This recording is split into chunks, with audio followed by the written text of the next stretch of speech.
I drove to the home I had let my son and his wife live in rent-free for 8 years.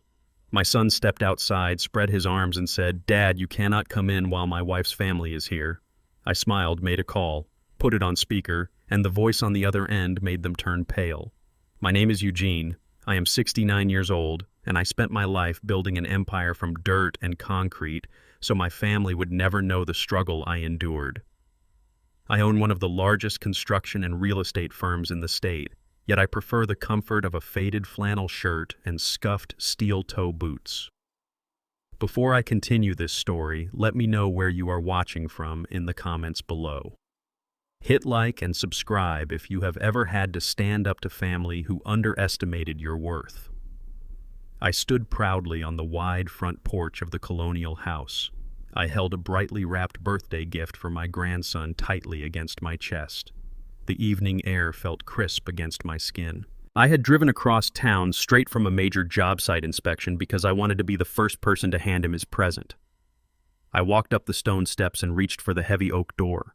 Before my hand even touched the polished brass handle, the door swung open violently. Aaron, my only son, stepped out quickly. He did not smile at me. He did not offer a standard greeting. Instead, he spread both of his arms wide across the doorframe, physically blocking my path into the house. I looked at him in sheer confusion. He wore a tailored navy suit that cost more than a reliable used car. His eyes immediately darted down to my worn work pants. He glared at my scuffed steel-toe boots covered in a fine layer of cement dust. He stared with visible disdain at my faded red flannel shirt. This was the attire of a man who worked with his hands.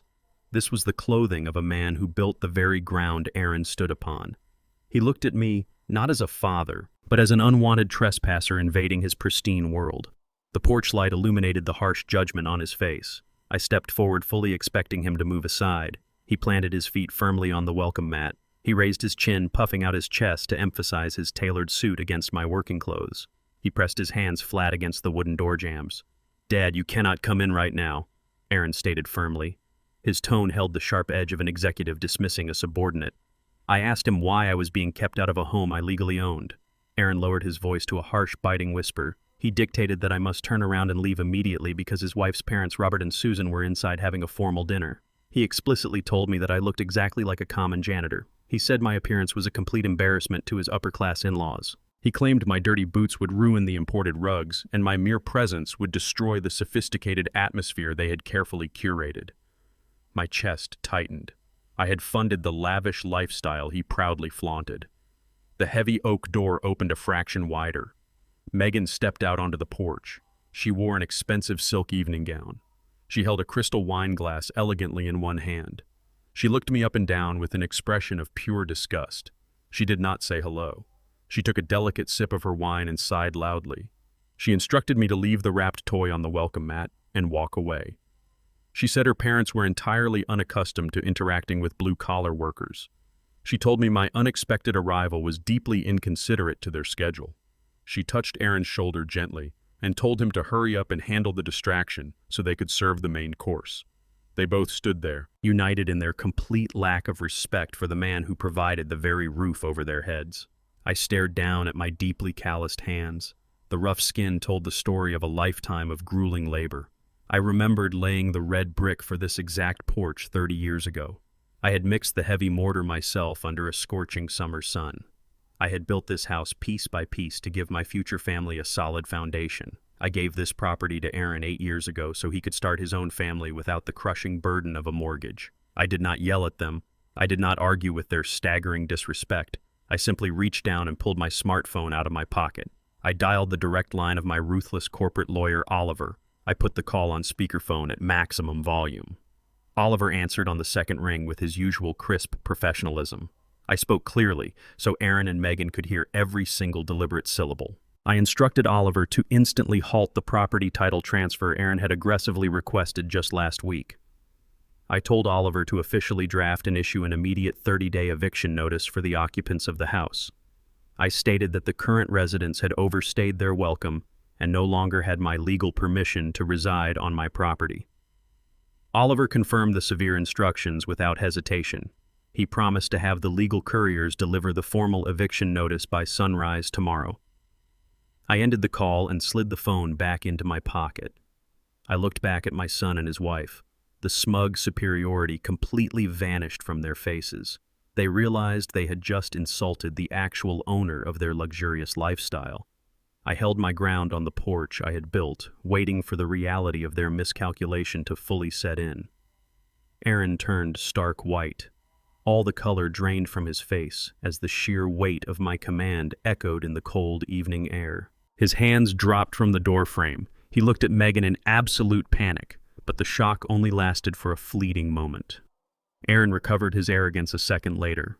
His posture stiffened and a dark, defiant sneer twisted his mouth. He stepped forward, closing the distance between us, puffing his chest out again. He coldly told me that an eviction attempt would completely fail. He laughed a dry, humorless laugh that sent a sharp chill down my spine. He informed me that my legal threats were entirely useless against him now. He proudly announced that he had visited the county courthouse yesterday morning. He stated he filed a comprehensive medical power of attorney signed and notarized by a supposedly reputable physician. He looked me dead in the eyes and declared me legally incompetent to manage my own vast financial assets. He claimed the paperwork proved I suffered from severe cognitive decline and could no longer be trusted to make rational business or personal decisions. He told me that, as my designated medical proxy, he now held absolute authority over the house, the bank accounts, and my entire corporate construction empire.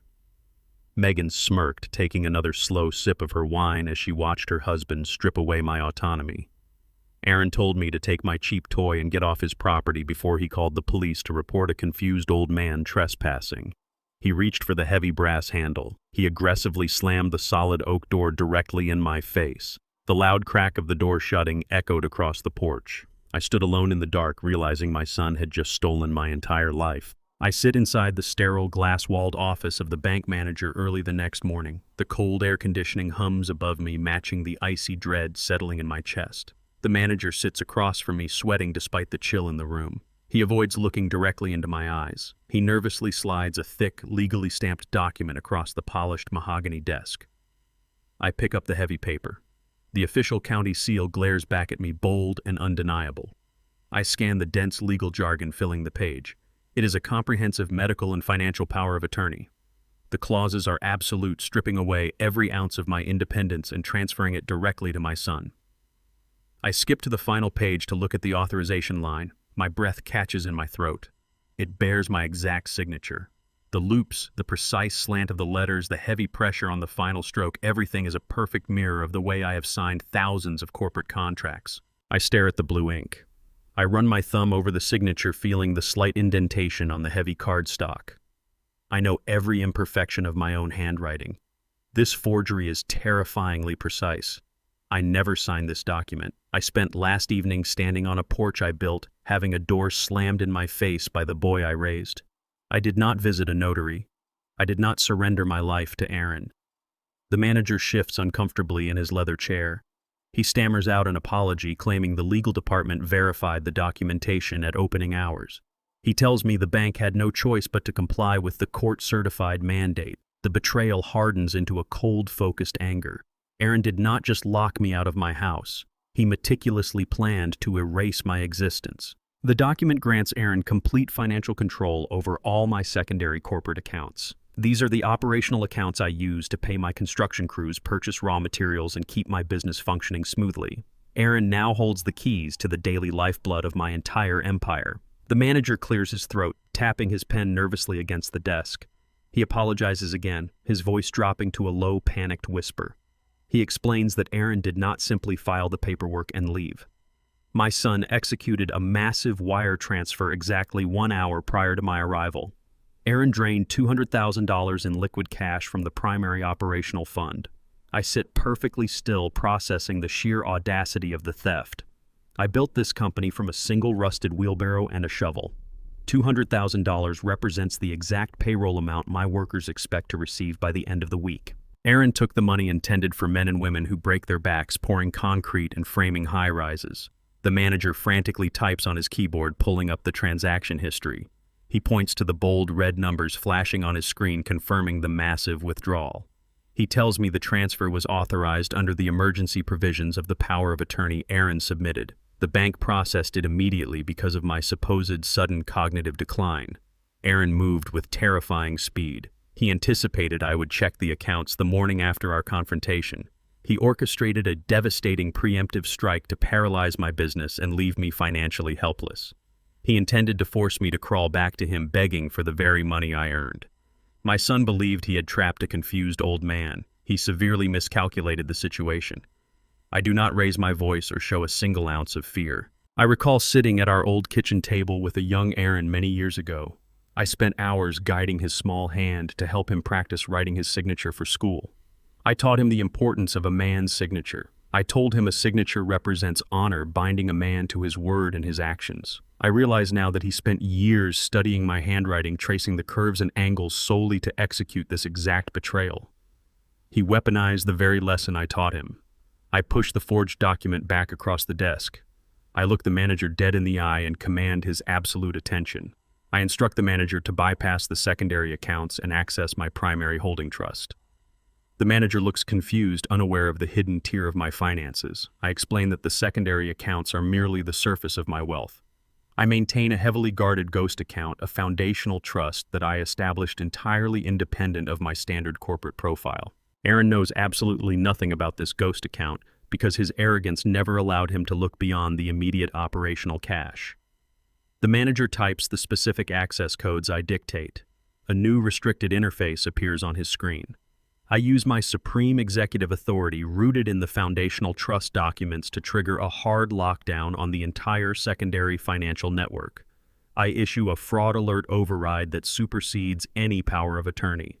This action freezes the secondary accounts instantly. I smile a cold, hard smile. I watch the progress bar halt on the screen. I trapped Aaron's wire transfer in digital limbo. The money is locked mid-transit, unable to deposit or return. My son thought he stole my payroll, but he just triggered a massive federal banking anomaly. The bank manager refreshes his screen to confirm the system lockdown.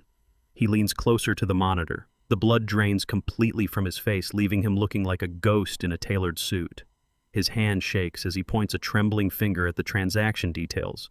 He stammers that something is terribly wrong with the routing information. I stand up and walk around the heavy mahogany desk to look at the screen myself. The locked $200,000 did not go to Aaron's business account. Aaron did not steal the money to fund his own lavish lifestyle or cover his personal debts. The destination routing number belongs to an offshore shell company located in the Cayman Islands. The manager frantically pulls up the deep-level registry associated with the international routing code. The screen displays the primary beneficiary of the offshore shell company. The registered owner is Robert Megan's father. Aaron did not act alone. He conspired directly with his arrogant father-in-law to drain my construction empire and hide the stolen funds behind international banking walls. Robert, the man who sneered at my flannel shirt and calloused hands, was actively robbing me blind, using my own son as his willing accomplice. They planned to launder my hard-earned money overseas while leaving me trapped in a psychiatric facility. The magnitude of the conspiracy snaps into sharp focus. This is not just an angry son throwing a tantrum over an inheritance. This is a highly coordinated multi-million-dollar corporate theft. I pull my phone from my pocket. I do not feel grief or sadness anymore. I feel the pure burning clarity of a man preparing for absolute war. I tell the manager to print every single routing document on that screen immediately. I will tear their entire operation apart piece by piece. I left the bank and drove my heavy steel work truck straight toward the most exclusive country club in the entire city. The tires of my battered vehicle crunched loudly over the pristine white gravel of the grand entrance. I bypassed the immaculate valet stand completely without slowing down. A young attendant in a crisp white uniform waved his hands frantically and shouted for me to stop. I ignored him and parked my dusty truck directly in the center of the circular drop-off zone, completely blocking two luxury sports cars. I stepped out, leaving the heavy engine running and the keys in the ignition.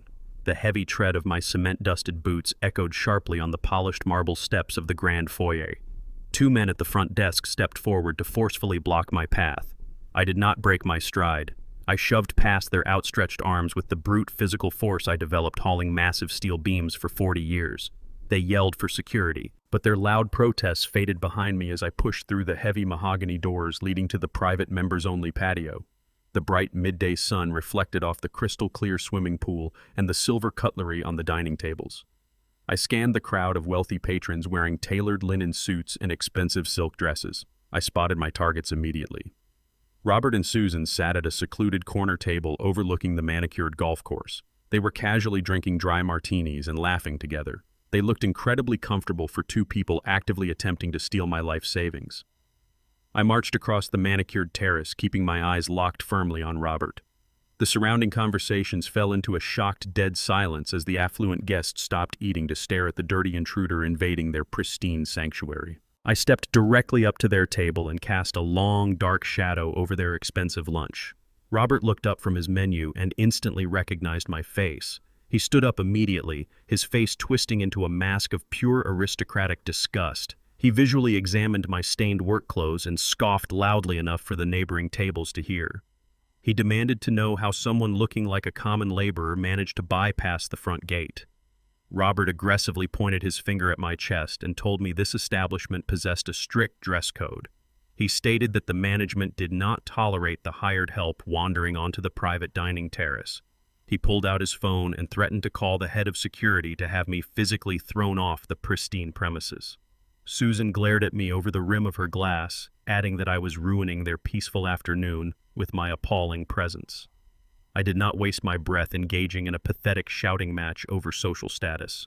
I calmly reached into my jacket and retrieved the thick, hardbound bank ledger I had brought directly from my office. I raised the heavy book high in the air and dropped it directly onto Robert's delicate martini glass. The thick ledger slammed onto the table with a tremendous, deafening crack. The expensive crystal glass shattered instantly into 100 jagged pieces. The violent impact sent a massive splash of clear alcohol and sharp shards flying across the spotless white tablecloth and onto Robert's perfectly tailored trousers. Robert jumped back in absolute shock, frantically brushing the spilled liquor off his expensive clothing. He screamed that I was an absolute maniac and demanded to know what I thought I was doing here.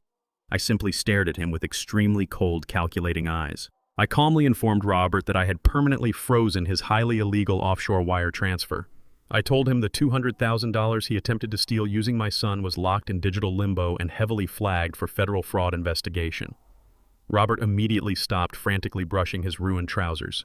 He scoffed loudly, regaining his arrogant posture. He attempted to mock my blue-collar background in front of the watching crowd. He claimed a simple man who swung a hammer for a living could not possibly comprehend the intricacies of high-level corporate logistics.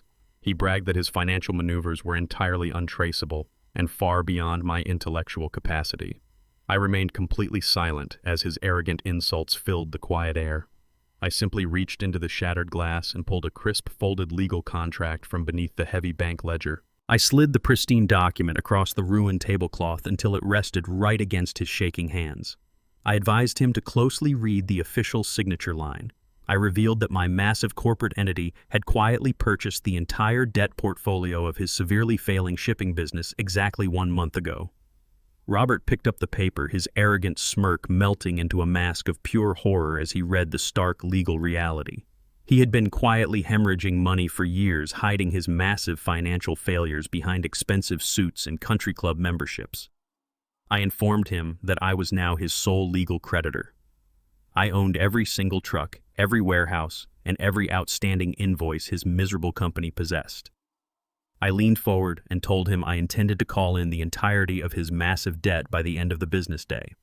I declared that his pathetic corporate empire belonged to the man he just called a common janitor. Robert stared blankly at the document, entirely unable to formulate any kind of completely coherent response. The sheer magnitude of his financial ruin left him completely paralyzed. Before I could issue my final devastating command, a sharp, piercing laugh cut through the tense atmosphere of the patio. Susan slowly stood up from her comfortable patio chair. Her eyes gleamed with a vicious, triumphant malice. She did not look at her husband or the crushing legal debt resting in his hands. She smoothly unclasped the shiny gold lock of her expensive designer handbag and reached inside. She pulled out a thick, officially sealed legal summons and slammed it aggressively against my chest. She smiled wickedly and told me my brilliant financial maneuvers meant absolutely nothing in the end. She informed me that while I was busy tracking down their offshore accounts and buying up corporate debt, she and Aaron had finalized their own trap. Susan took a slow, deliberate sip from her untouched drink. She joyfully informed me that multiple agents from Adult Protective Services and a heavily armed escort of local police officers were currently surrounding the gated entrance of my primary private estate. She revealed they possessed a judge's emergency mandate based on the forged medical documents Aaron filed that very morning. She sneered and declared that those authorities were not there to simply ask questions or conduct a brief wellness check. They were patiently waiting on my front lawn to forcibly remove me from my property. She stated they had strict orders to transport me directly to a high-security psychiatric lockdown facility for immediate institutionalization. Susan proudly announced that once I was locked inside the asylum, my entire empire would automatically fall under her family's complete control. She pointed a perfectly manicured finger directly at my face and loudly told me I had officially lost the war. I steer my heavy steel pickup truck away from the sprawling country club and drive directly toward the wooded hills where my primary estate sits. I push the engine hard on the winding asphalt road. I process Susan's vicious threat with extreme clarity. She expected me to panic or surrender. I refuse to give them that satisfaction. I round the final sharp bend leading up to my private iron gates. The heavy wrought iron security doors are forced wide open. I speed up the long, tree-lined cobblestone driveway leading to the main house. The tranquil silence of my property is completely shattered. 2 local police cruisers and an unmarked white government vehicle block the wide circular entrance to my home. Brilliant red and blue emergency lights flash aggressively against the aged brick exterior of the house I spent years designing. The spinning beams reflect off the tall windows, casting frantic shadows across the manicured lawn. I grip the leather steering wheel tightly. I do not slam on the brakes or slide wildly into the driveway. I slow my vehicle to a steady, controlled crawl. I park my truck deliberately parallel to the lead police cruiser, boxing it in. I cut the engine and sit in the quiet cab for precisely 10 seconds to regulate my breathing. I step out of the truck, placing my scuffed work boots firmly onto the concrete driveway. I button my faded flannel shirt against the evening chill. I walk with the heavy, unshakable stride of a man who owns the ground beneath his feet. I ignore the chaotic flashing lights. I fix my gaze entirely on the group of people waiting for me on the wide front porch. The ambush they carefully planned is fully underway. The trap is set. I walk directly toward the confrontation. A stern female social worker and 2 heavily armed police officers stand directly on my front porch. Aaron stands closely behind them. He holds his face in his hands, wiping away fake tears. He is putting on a completely flawless, Oscar-worthy performance of a grieving son dealing with a violently senile father. He gestures frantically toward me, warning the officers that I am dangerously unpredictable. The social worker steps forward with a clipboard clutched tightly to her chest. She projects an aura of absolute authority. She holds out her hand and sternly demands I surrender my truck keys immediately. She orders me to step into the back of her unmarked government vehicle without any resistance. She announces that I am being placed under a mandatory 72-hour psychiatric hold for my own personal safety. She claims my son provided them with deeply disturbing evidence regarding my rapidly deteriorating cognitive health. She reads from her clipboard, citing the forged medical affidavit and Aaron's fabricated witness statement. The police officers place their hands cautiously on their duty belts, ready to use physical force if I argue or cause a scene. Aaron peers out from behind the officers, his eyes entirely devoid of genuine sadness. He plays the devastated victim to perfection, shaking his head and sobbing quietly. He tells the social worker that I have been hallucinating and stealing money from my own family out of pure paranoid delusion. He pleads with them to take me away swiftly before I hurt myself or someone else. The sheer manipulation of his act is astounding. He stands on the very porch I purchased with decades of grueling manual labor and uses my own money to orchestrate my imprisonment. I stand completely still. I do not shout or argue. I maintain absolute control over my actions. I look at Aaron crying crocodile tears and vividly remember working consecutive double shifts in the freezing winter rain just to afford his prestigious private school tuition. I sacrificed my own health to ensure he never lacked opportunity. I sharply contrast that grueling memory with the deeply pathetic sight of his theatrical weeping. I do not act aggressively or validate his false narrative. I step forward slowly and deliberately. I bypass the confused social worker and step right past the tense police officers. I calmly pull a brass key from my pocket and effortlessly unlock my own front door. I step into my grand foyer, retrieve a thick sealed envelope from my console table, and return to the porch. I hand the heavy envelope directly to the social worker. She tears it open. Inside is a fully certified independent full-panel psychological evaluation. I proactively completed this exact rigorous assessment only 3 weeks ago when Oliver first flagged Aaron's extremely suspicious legal maneuvers. The official document bears the signatures of 2 highly respected state-appointed psychiatrists confirming my cognitive abilities are flawlessly intact. I watch the social worker read the conclusion. I then point my calloused finger upward toward the dark eaves of the house roof. I inform the police officers that high-definition security cameras equipped with crystal-clear audio are recording this entire interaction in real time. I state that any attempt to forcibly remove me from my own property against medical evidence will result in a massive federal lawsuit for kidnapping and gross civil rights violations. The officers look up at the blinking red lights of the sophisticated camera lenses. They instantly realize they have been manipulated into enforcing a highly illegal, fraudulent eviction. I stand tall and wait for them to process the absolute failure of this sudden, miserable siege. The stern social worker meticulously reviews every single page of the pristine medical document. Her rigid posture collapses completely. She realizes the massive legal liability she just walked into by acting on falsified information. She hands the papers back to me with a trembling hand and apologizes profusely for the horrific misunderstanding. She turns quickly and marches back to her unmarked government vehicle without speaking another word to my son. The 2 heavily armed police officers immediately step away from my front door. They glare angrily at Aaron for wasting their crucial time and dragging them into a malicious family dispute. They return to their cruisers, turn off their flashing emergency lights, and drive down the long cobblestone driveway. The chaotic siege ends as rapidly as it began. Aaron stands completely alone on my expansive front porch. He drops the crying act instantly. His theatrical tears vanish, replaced by a dark, simmering rage. His face contorts into pure, unadulterated hatred. He looks at me, his fists clenching tightly at his sides. He thought he had outsmarted a foolish old man, but he was completely humiliated in front of the authorities. He realizes I am entirely prepared for war. He steps inches away from my face, breathing heavily. He drops his voice to a menacing, venomous whisper. He swears that freezing his offshore accounts and humiliating him tonight changes absolutely nothing in the grand scheme. He looks at my house and tells me I will regret making an enemy out of my own flesh and blood. He firmly vows to burn my massive corporate construction empire to the ground before the week is completely over. He turns sharply on his heel, marches straight down the cold stone steps, and disappears very quickly into the dark night, leaving a new, significantly more dangerous threat looming heavily over my life right now, forever. I drive my truck directly into the reserved underground parking garage of my corporate headquarters. The massive concrete pillars and heavy steel beams of this skyscraper stand as physical proof of my lifetime of labor. I bypass the private executive elevator and walk straight through the bustling main lobby. The towering glass walls reflect the early morning sunlight across the polished marble floors. My employees usually greet me with warm smiles and firm handshakes. Today, a heavy, suffocating silence covers the massive room. I walk directly to the central reception desk. My lead receptionist, a woman who has managed this chaotic front desk with absolute ironclad composure for 15 years, looks completely terrified.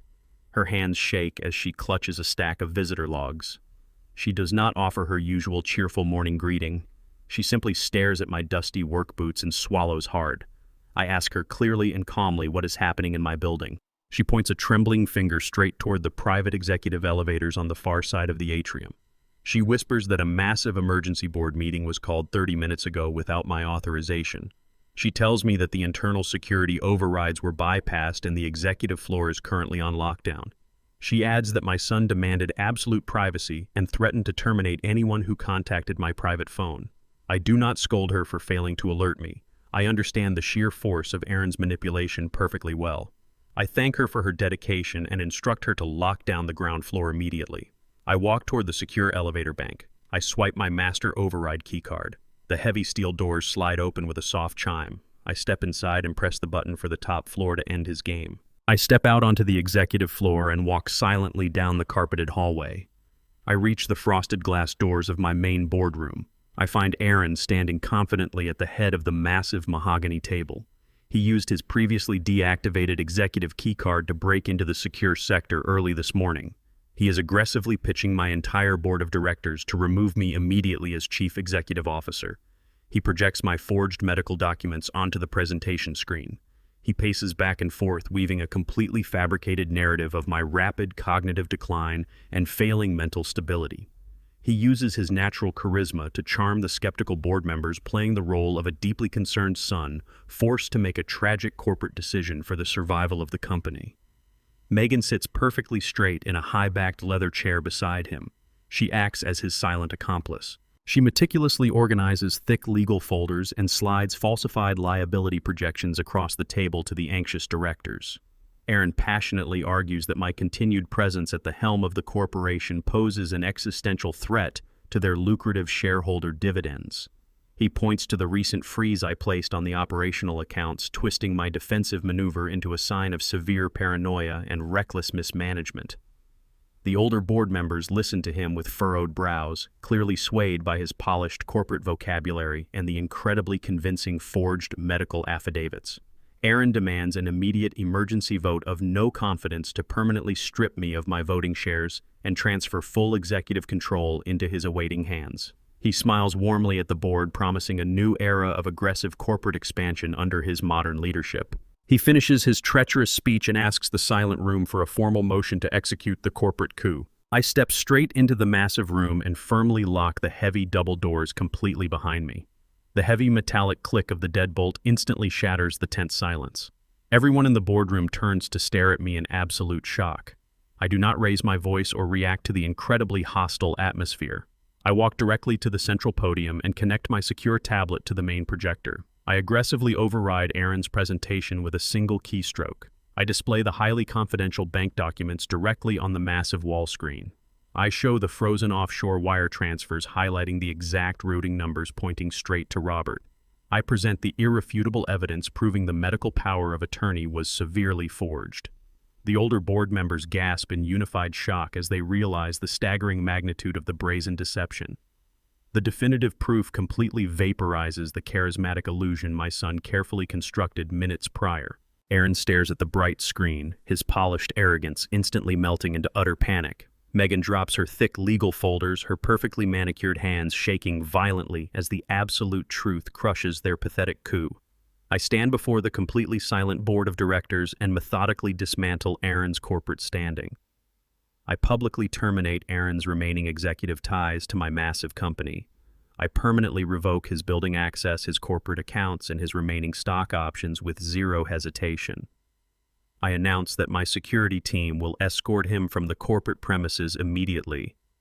I look directly into his panicked eyes, showing him the absolute consequences of his profound greed. I effectively destroy the very foundation of his unearned wealth in front of the most powerful people in my entire industry. I firmly reclaim absolute control of my empire, completely neutralizing his desperate mutiny and restoring my executive power. Aaron does not show a single ounce of remorse or regret for his catastrophic failure. He slowly stands up from his leather chair and stares at me with a cold, terrifying emptiness in his eyes. He violently slams his hand down onto the mahogany table. He hits a specific key on his own laptop, forcing the presentation system to rapidly switch inputs. The massive projector screen immediately shifts away from my banking evidence to display a deeply disturbing new file. He projects my highly confidential personal corporate tax returns for the entire boardroom to witness. The documents are heavily altered and meticulously doctored by an absolute expert. They falsely display massive systematic embezzlement directly from the private worker pension fund. The falsified ledgers brutally accuse me of stealing millions of dollars from the very laborers I employed for decades.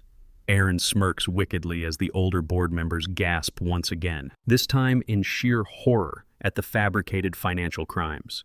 He leans over the table and confidently announces that he anticipated my hostile retaliation this very morning. He triumphantly declares that he permanently forwarded these exact doctored documents to the IRS Criminal Division exactly 1 hour ago. He tells the room that the federal agents are currently securing warrants to freeze every single corporate asset I possess. Megan smiles brightly, clearly relishing the devastating counterattack. Aaron loudly proclaims that I will spend the remainder of my miserable life rotting inside a federal penitentiary. He promises the board that my inevitable incarceration will force them to beg him to return as the permanent chief executive. He looks at me with absolute victory written across his face. He believes he has permanently cornered me in an inescapable legal trap that will completely destroy my flawless reputation, my vast corporate empire, and my absolute personal freedom before this extremely chaotic week concludes completely. I return to my private executive office to find two unsmiling federal agents sitting rigidly across from my heavy oak desk. They wear identical dark suits and carry an aura of absolute governmental authority. They do not stand to greet me or offer polite introductions. The lead agent simply reaches into his leather briefcase and pulls out a thick stack of printed financial records. He deliberately spreads the heavily falsified tax documents directly over the architectural blueprints I had been reviewing earlier this morning. The sharp white pages starkly contrast with the faded blue drafting paper beneath them. I walk slowly around the edge of the room and take my seat in my worn leather chair. The agents watch my every movement with cold, clinical precision. They are completely convinced they are sitting across from a ruthless corporate criminal. The secondary agent taps a thick silver pen against the top page of the fabricated ledger. He states they received an anonymous, highly detailed internal report directly from a secure executive source. Aaron made absolutely certain his fabricated tip triggered the highest level of immediate federal scrutiny. He bypassed standard audit protocols to initiate a full criminal inquiry. The printed documents look terrifyingly authentic. The letterheads match my internal accounting department perfectly. The digital timestamps align flawlessly with our quarterly reporting cycles. The fake signatures mirror my exact handwriting with devastating accuracy. Aaron clearly hired professional experts to craft this lethal financial trap. The agents look at me with absolute contempt. They firmly believe they have uncovered a massive scheme designed to steal millions of dollars from the hard-working men and women I employ. They see me as a greedy tycoon, caught red-handed in his own arrogance. I fold my hands together on the heavy wooden desk and maintain absolute silence. The lead agent stares directly into my eyes and informs me that all my primary corporate assets are temporarily frozen, effective immediately. He speaks with absolute certainty. He explains that the massive financial discrepancies displayed in the digital ledger constitute clear evidence of systematic fraud spanning over a decade. Aaron's forgery is utterly spectacular. He did not simply alter a few scattered numbers. He fundamentally rewrote years of complex internal accounting algorithms to falsely show continuous diversions of capital directly into my private holding accounts. The sheer depth of the digital manipulation leaves virtually no obvious technological footprint to quickly dispute. The lead federal agent leans forward across my desk. He delivers a brutal and non-negotiable ultimatum. He gives me exactly 48 hours to provide concrete physical proof that the digital files were intentionally manipulated. He demands undeniable paper evidence that completely contradicts the fraudulent electronic records currently resting between us. He promises that my failure to produce this extremely specific physical evidence within the tight deadline will result in severe consequences. He promises an immediate federal indictment and the permanent seizure of my entire construction company. The second agent smugly adds that the federal government will ruthlessly dismantle everything I built to fully reimburse the allegedly defrauded pension fund. They fully expect me to panic or beg for a lenient plea deal. They assume my silence is the paralyzed reaction of a guilty man facing absolute ruin. I do not flinch. I slowly nod my head to acknowledge their harsh terms. They pack their fabricated evidence back into the leather briefcase and march out of my office. I remain seated alone in the quiet room. I understand perfectly well that fighting digital ghosts on heavily compromised company servers is a completely unwinnable battle against extremely strict time limits. I look down at the heavy oak desk and stare quietly at a framed photograph of my late wife. Josephine smiles back at me through the glass. Her eyes always held a sharp, uncompromising wisdom. I remember a quiet evening exactly a decade ago when she gently warned me about our son. She told me Aaron lacked a fundamental moral center. She saw his arrogance and warned me that he valued empty status over genuine hard work. I completely ignored her profound warning out of blind, foolish, fatherly hope. I desperately wanted to believe my son would eventually mature into a man of honor. I realize now that ignoring her wisdom allowed this monstrous betrayal to blossom. I pick up my phone and immediately call Oliver. I instruct my lawyer to meet me at my private estate within the hour. We completely ignore the heavily compromised corporate servers. We know the digital footprint is securely rigged against us. I leave my corporate headquarters and drive my truck straight to my home. Oliver arrives precisely on time. We walk past the grand foyer and descend directly into the secure basement. I open the heavy steel door of my secure private vault. I walk past the stacked lockboxes and access a hidden back cabinet. I retrieve decades of authentic handwritten ink and paper accounting ledgers. I never digitized these specific physical records. Aaron and Megan never knew this massive collection of raw financial history even existed. I carried the strict accounting habits of my youth into my modern corporate practices. I dropped the heavy leather-bound books onto the basement table. These physical pages contain the undisputed truth of my entire business empire. They represent the ultimate, unalterable checkmate against Aaron and his completely crafted digital illusions. We immediately prepare for combat. Oliver and I spend the next 8 hours meticulously reviewing the physical ledgers against the printed digital files the federal agents provided. We cross-reference thousands of individual line items, poring over complex material costs and quarterly pension contributions. The silent basement vault becomes our absolute command center. Deep into the grueling night, Oliver notices a highly suspicious anomaly buried deep within the raw materials budget. We follow the tangled financial thread backwards through the physical pages and find a glaring, undeniable discrepancy. Someone had been systematically siphoning small, nearly invisible amounts of money directly from the corporate supply chain for 10 consecutive years. The digital files Aaron submitted to the government completely masked this slow, deliberate theft by aggressively shifting the massive blame onto the untouchable pension fund. The physical ink and paper records tell a completely different, verifiable story. We trace the authentic origin of the subtle embezzlement. The historical paper footprint emphatically points away from Aaron's current operations. It points backwards in time to a very specific, carefully constructed vendor account. We verify the old vendor identification numbers using my secure archives. The hidden destination account does not belong to a random corporate ghost or a faceless digital hacker. The account points directly and irrefutably to Robert. Megan's arrogant father served as my temporary, highly paid logistics consultant exactly a decade ago. Robert used his brief executive access to quietly install a parasitic financial siphon into my raw materials budget before vanishing back to his failing shipping company. Aaron discovered this ancient theft during his snooping and brilliantly decided to cover his father-in-law's tracks by framing me for an even larger crime. Robert is the original thief. The realization completely alters the entire battlefield. I smile coldly in the dark basement, holding the exact paper evidence I fiercely need to finally destroy their vicious corporate ambush completely today. I leave the basement vault and walk slowly upstairs to my private study. I sit down heavily in my leather chair. I stare intensely at the glowing computer monitor illuminating the completely dark room. The physical ledgers rest on the desk directly beside my keyboard. They unequivocally prove Robert stole the money, but I need to know exactly how deep this vile conspiracy runs. I open a hidden application on my desktop. I type in a heavily encrypted master password. 8 years ago, when I originally purchased the massive colonial house for Aaron and Megan, I personally installed a top-tier security and smart home network. I hardwired the entire property myself to ensure their absolute safety. I handed them the primary controls, but as the legal owner of the property and the original installer of the system, I strictly maintained the master administrative access. I never used this administrative access before tonight. I never had a single reason to invade my only son's privacy. I open the main administrative dashboard and navigate directly to the archived server files. I locate the specific feed connecting to the high-definition cameras I mounted discreetly in the upper corners of their expansive living room. I do not want to watch the live video feed right now. I click the specific audio tab instead. I filter the massive database by the current date and immediately select the recorded files from the past 4 hours. I plug my heavy studio headphones into the computer tower.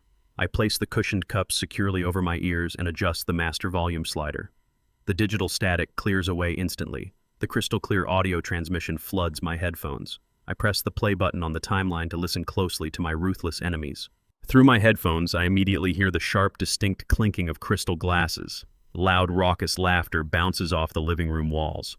Aaron, Megan, Robert, and Susan are hosting a private celebration party. They are drinking expensive champagne to toast my impending federal indictment and absolute financial ruin. Aaron speaks first, his voice dripping with profound arrogance. He praises his own brilliant genius for sending the falsified tax documents directly to the criminal division of the Internal Revenue Service. He loudly assures the group that federal agents will completely seize my corporate headquarters before the week is over. Robert interrupts his son-in-law with a booming, triumphant laugh. Robert takes complete credit for the ultimate victory. He boasts loudly and proudly about the 10-year embezzlement scheme he executed flawlessly under my nose. He details exactly how he manipulated the raw materials budget while acting as my temporary logistics consultant a decade ago. Robert brags about setting up the automated siphon to slowly drain my corporate accounts into his hidden offshore shell company. He gleefully explains how he taught Aaron to retroactively alter the digital records to shift the massive blame entirely onto the worker pension fund. Susan chimes in, heavily complimenting her husband for his ruthless cunning. Robert laughs again, a deep, ugly sound that violently vibrates through my headphones. He tells the room exactly how incredibly easy it is to steal millions of dollars from a man who blindly and foolishly trusts his own family. He directly mocks my calloused hands and my faded work shirts. He calls me a pathetic, sentimental old dinosaur who practically handed them the keys to his empire out of pure paternal weakness. I grip the edges of my desk tightly as their cruel voices continue to celebrate my total destruction. I do not just listen to their arrogant confessions in paralyzed silence. I refuse to let their vile words simply vanish into the digital ether. I quickly highlight the most damning sections of the living room recording. I deliberately isolate Robert's precise confession regarding the offshore shell accounts and his systematic theft of my supply chain budget. I securely package the raw audio files into a highly encrypted digital folder. I immediately send the heavy data packet directly to the elite cybersecurity engineers working the night shift in my corporate tech division. I attach a strict priority message demanding their absolute focus on the task. My engineers move with blistering speed. They utilize advanced forensic software to perfectly isolate the 4 distinct voices from the background noise. They completely eliminate the sounds of clinking glasses and ambient room echo. They enhance the vocal clarity until every single sinister syllable is sharp and undeniably recognizable. They do not stop at mere audio cleanup. They run the enhanced files through a rigorous legal certification process specifically mandated by strict state fraud statutes. They timestamp and digitally watermark the entire recording to guarantee its absolute authenticity in a federal courtroom setting. My tech division sends the processed files back to my secure desktop exactly 20 minutes later. I play the certified version immediately. The audio is incredibly crisp. The casual confession of massive corporate theft is now permanently documented. The raw recording completely transforms from a simple security log into an ironclad legal weapon. Aaron and Robert heavily believe their spoken conspiracy is permanently safe within the private walls of the home I built. They have absolutely no idea that I just captured the exact evidence required to send all 4 of them directly to a federal penitentiary. The certified recording continues to play loudly through my heavy headphones. The conversation in the living room shifts rapidly. Megan's sharp, piercing voice rises prominently over the fading laughter of her parents. She completely demands their absolute attention so she can share her own brilliant contribution to their malicious campaign. She proudly brags about her incredibly stealthy movements earlier this evening. She details exactly how she purposefully slipped away from the chaotic scene on my front porch during the intense police standoff. She gleefully explains that while Aaron kept the social worker and the armed officers fully occupied with his pathetic fake tears, she quietly bypassed my grand foyer. Megan brags about slipping directly into my private master bedroom completely unnoticed by anyone.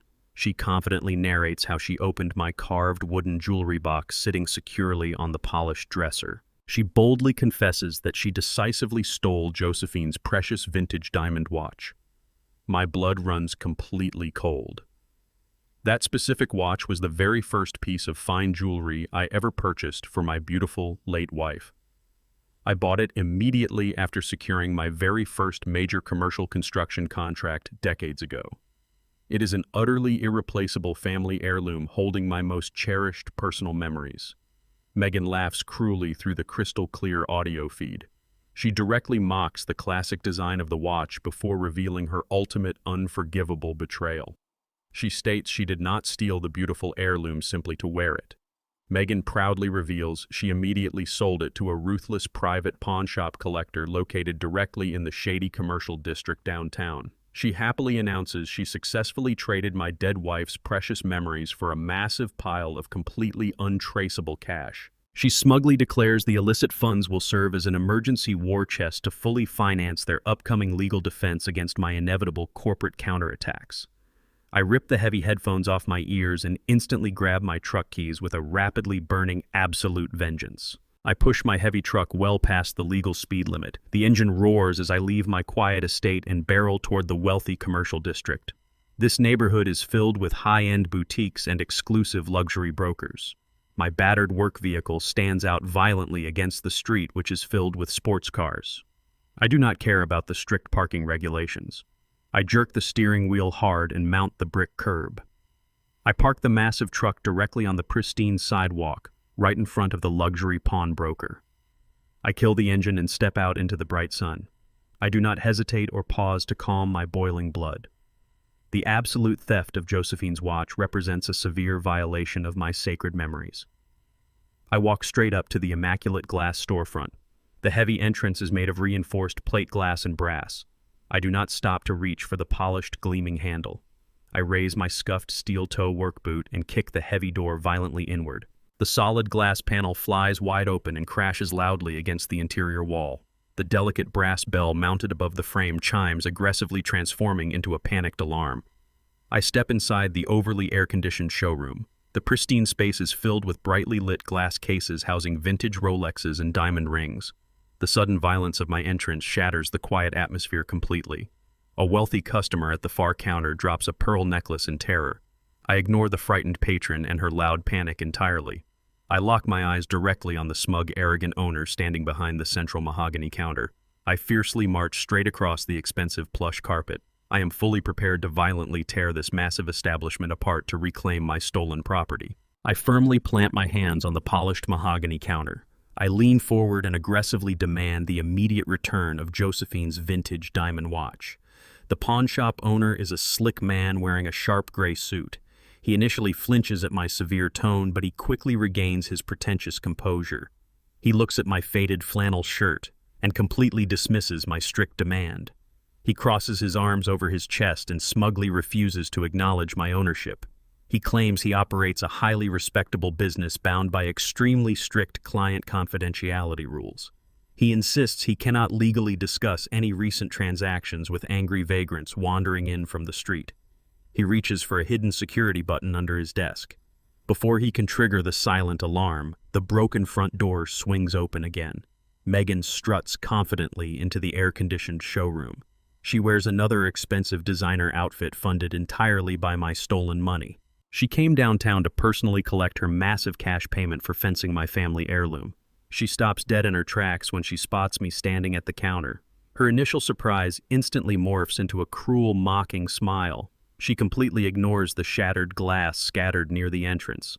She laughs loudly at my dusty work clothes, telling the owner I am merely a confused laborer suffering from severe dementia. She steps right next to me and cruelly informs me that my pathetic rescue mission completely failed. She smiles wickedly and reveals the precious vintage watch is already packaged tightly in a secure crate. She states it is currently awaiting immediate shipment to a private overseas buyer in Europe. Megan proudly declares the watch is permanently gone, just like my fleeting grasp on reality.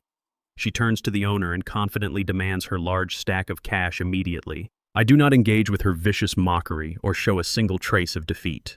I slowly reach into the deep interior pocket of my flannel jacket. I pull out a verified, officially time-stamped police report I filed 3 days ago when the watch first vanished from my private vault. I slam the crisp document violently onto the glass counter, pinning it firmly beneath my calloused hand. I look the pawnshop owner directly in the eye and deliver a brutal, undeniable ultimatum. I firmly inform him that knowingly fencing stolen heirloom jewelry carries a severe mandatory felony charge in this specific state jurisdiction. I calmly point my finger upward, directing his arrogant gaze toward the blinking red light of his own high-definition security camera mounted securely above us. I coldly explain that the digital footage currently recording this interaction will serve as absolute proof of his willing complicity in a massive criminal conspiracy. I promise to personally ensure his business license is permanently revoked and he spends the next decade rotting inside a federal prison cell if he refuses to cooperate. The wealthy owner reads the official police header on the document. His entire arrogant demeanor instantly shatters into absolute terror.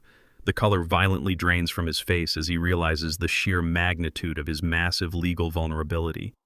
He completely ignores Megan's frantic protests. He turns around rapidly and practically sprints into his secure back room. He returns mere seconds later clutching a small, familiar black velvet box. His hands shake violently as he slides the pristine box directly across the glass counter toward me. He stammers out a pathetic, desperate apology, claiming he possessed absolutely no prior knowledge regarding the illicit nature of the high-value transaction.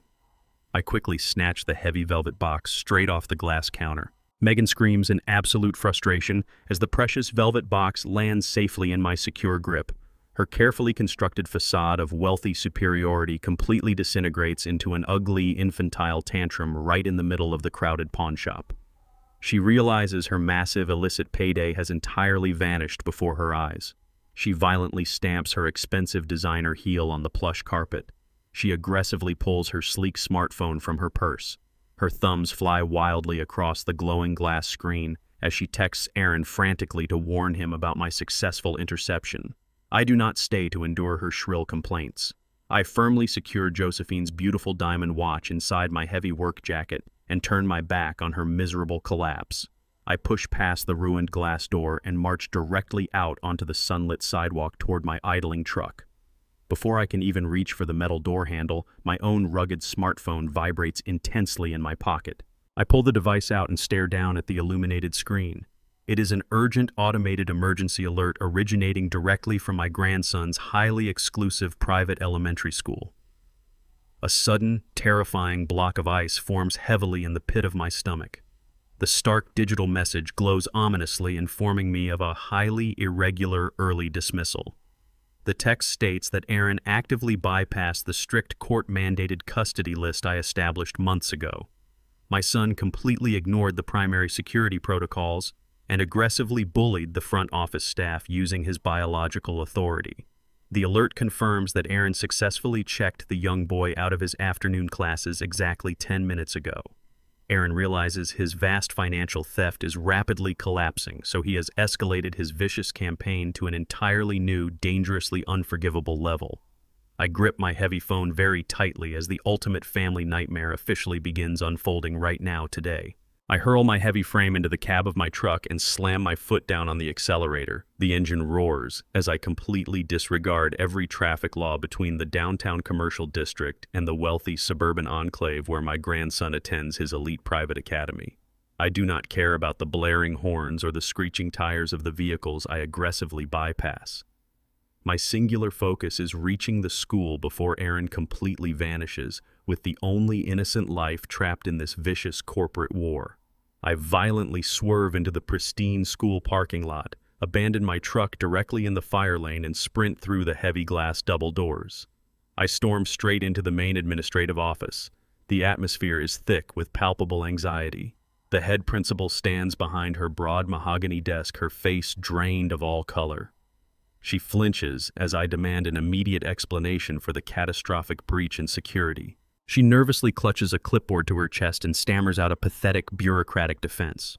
She explains with a trembling voice that Aaron arrived demanding his son and forcefully wielded his unrevoked biological authority. She practically cries as she informs me that despite the strict custody protocols I personally established, Aaron possessed the absolute legal right, as the biological father, to take the boy off the premises. She timidly slides the official early dismissal log across the polished wood.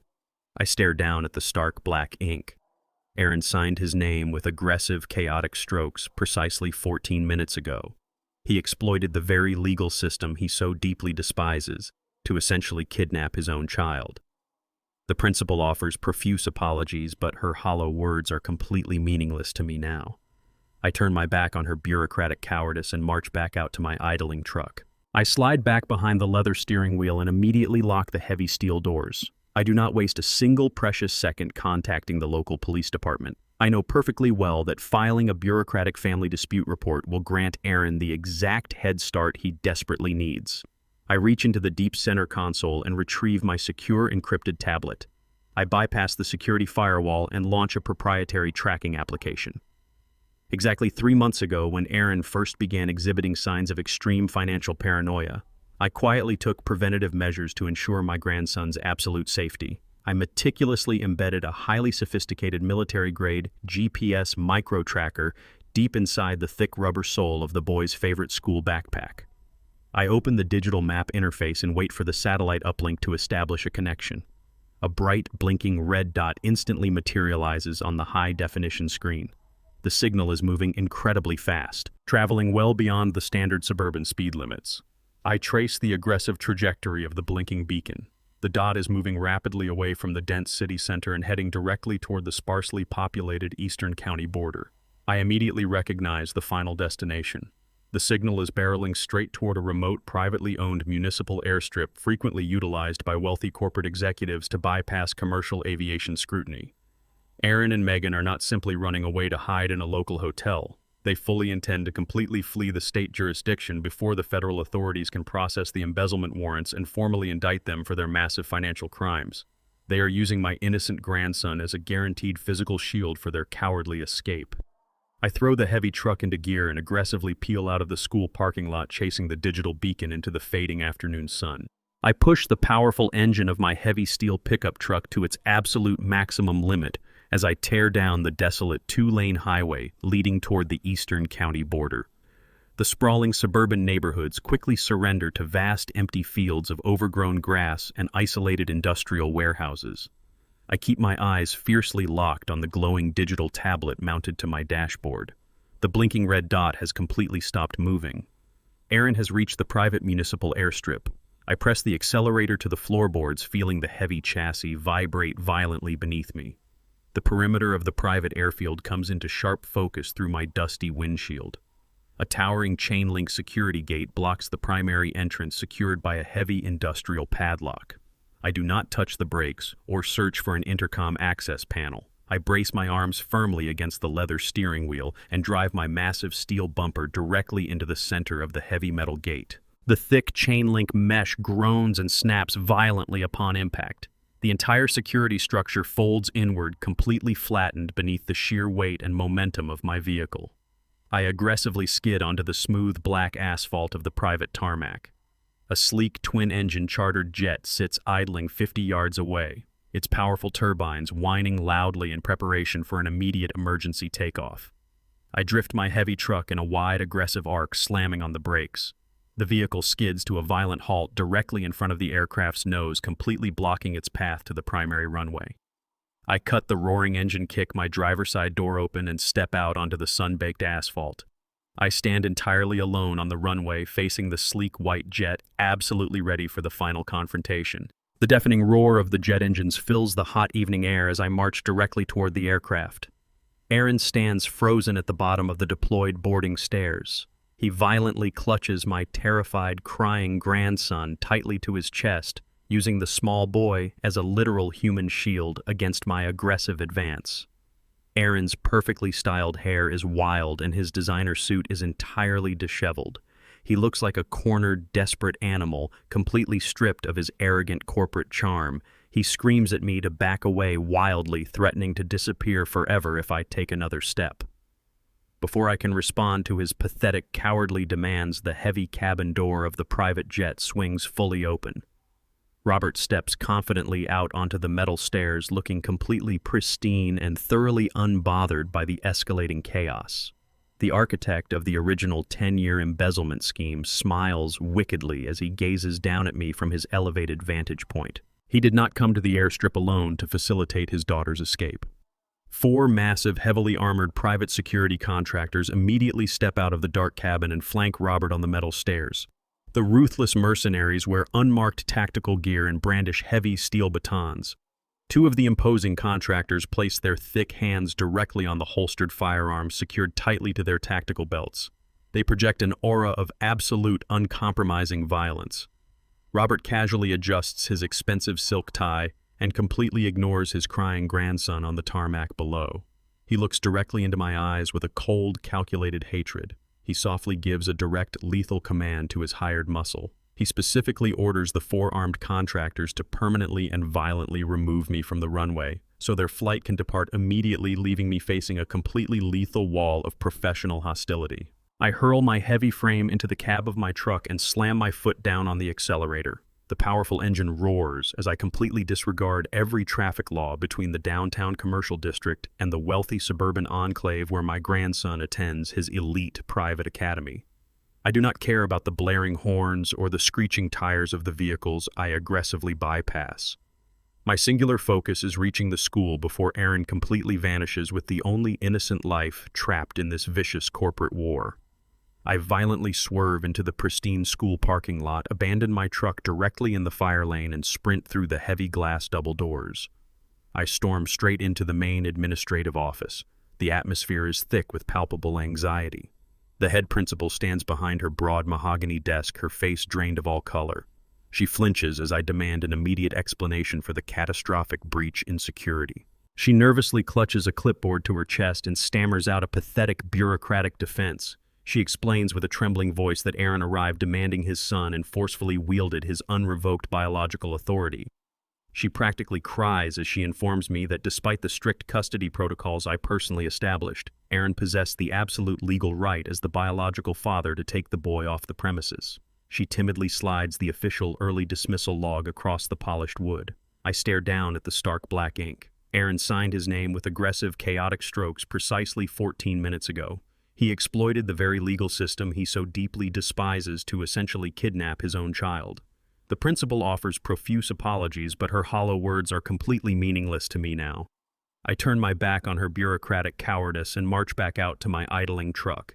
I slide back behind the leather steering wheel and immediately lock the heavy steel doors. I do not waste a single precious second contacting the local police department. I know perfectly well that filing a bureaucratic family dispute report will grant Aaron the exact head start he desperately needs.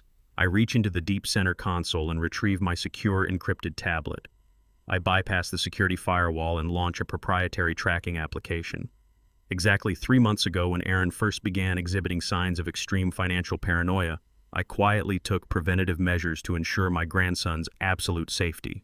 I meticulously embedded a highly sophisticated military-grade GPS micro-tracker deep inside the thick rubber sole of the boy's favorite school backpack. I open the digital map interface and wait for the satellite uplink to establish a secure connection. A bright, blinking red dot instantly materializes on the high-definition screen. The signal is moving incredibly fast, traveling well beyond the standard suburban speed limits. I trace the aggressive trajectory of the blinking beacon. The dot is moving rapidly away from the dense city center and heading directly toward the sparsely populated eastern county border. I immediately recognize the final destination. The signal is barreling straight toward a remote, privately owned municipal airstrip frequently utilized by wealthy corporate executives to bypass commercial aviation scrutiny. Aaron and Megan are not simply running away to hide in a local hotel. They fully intend to completely flee the state jurisdiction before the federal authorities can process the embezzlement warrants and formally indict them for their massive financial crimes. They are using my innocent grandson as a guaranteed physical shield for their cowardly escape. I throw the heavy truck into gear and aggressively peel out of the school parking lot, chasing the digital beacon into the fading afternoon sun. I push the powerful engine of my heavy steel pickup truck to its absolute maximum limit as I tear down the desolate two-lane highway leading toward the eastern county border. The sprawling suburban neighborhoods quickly surrender to vast empty fields of overgrown grass and isolated industrial warehouses. I keep my eyes fiercely locked on the glowing digital tablet mounted to my dashboard. The blinking red dot has completely stopped moving. Aaron has reached the private municipal airstrip. I press the accelerator to the floorboards, feeling the heavy chassis vibrate violently beneath me. The perimeter of the private airfield comes into sharp focus through my dusty windshield. A towering chain-link security gate blocks the primary entrance, secured by a heavy industrial padlock. I do not touch the brakes or search for an intercom access panel. I brace my arms firmly against the leather steering wheel and drive my massive steel bumper directly into the center of the heavy metal gate. The thick chain-link mesh groans and snaps violently upon impact.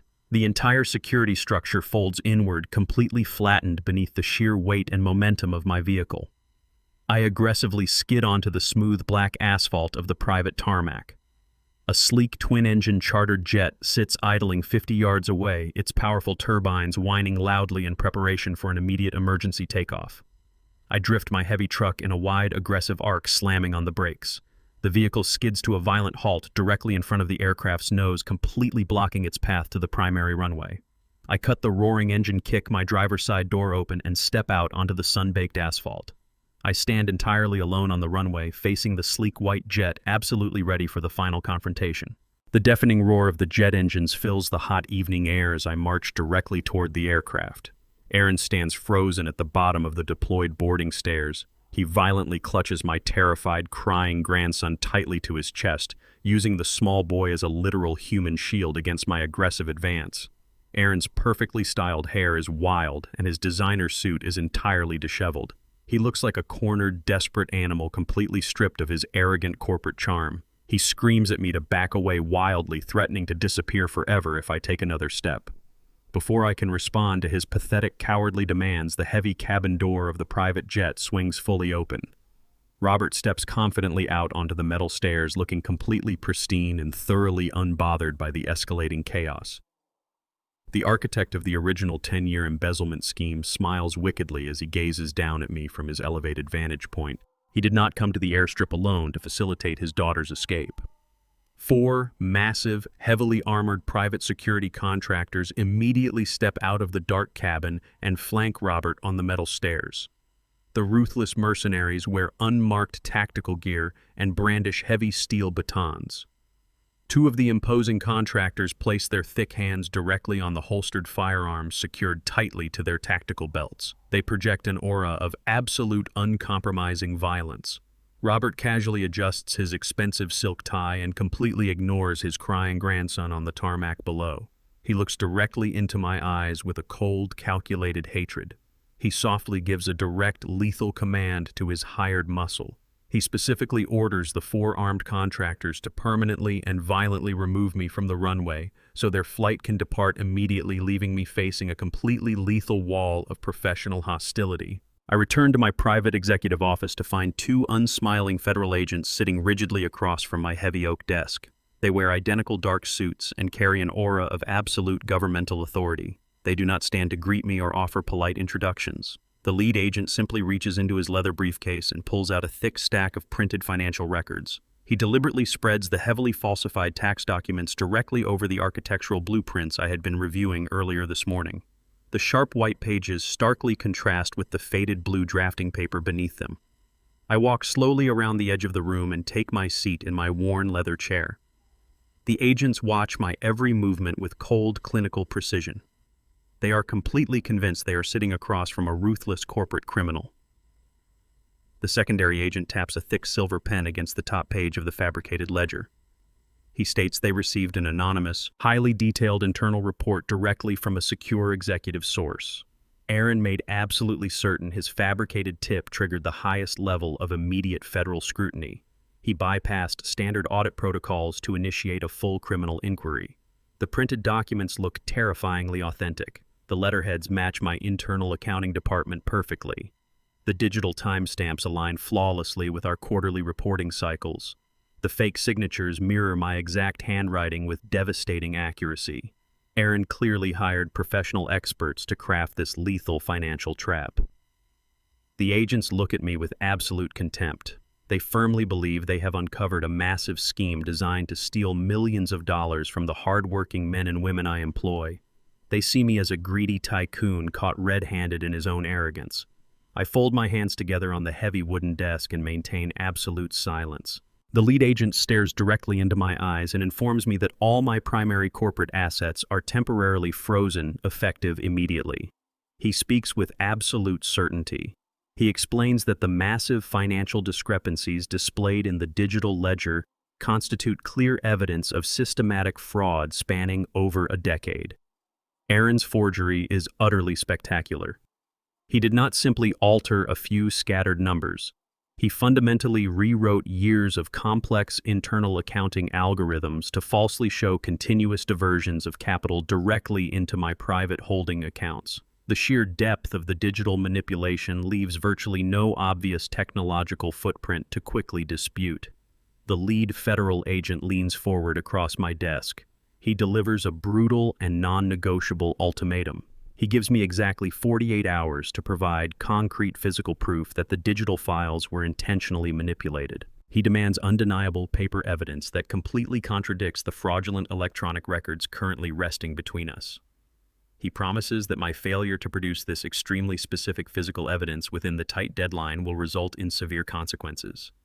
He promises an immediate federal indictment and the permanent seizure of my entire construction company. The second agent smugly adds that the federal government will ruthlessly dismantle everything I built to fully reimburse the allegedly defrauded pension fund. They fully expect me to panic or beg for a lenient plea deal. They assume my silence is the paralyzed reaction of a guilty man facing absolute ruin. I do not flinch. I slowly nod my head to acknowledge their harsh terms.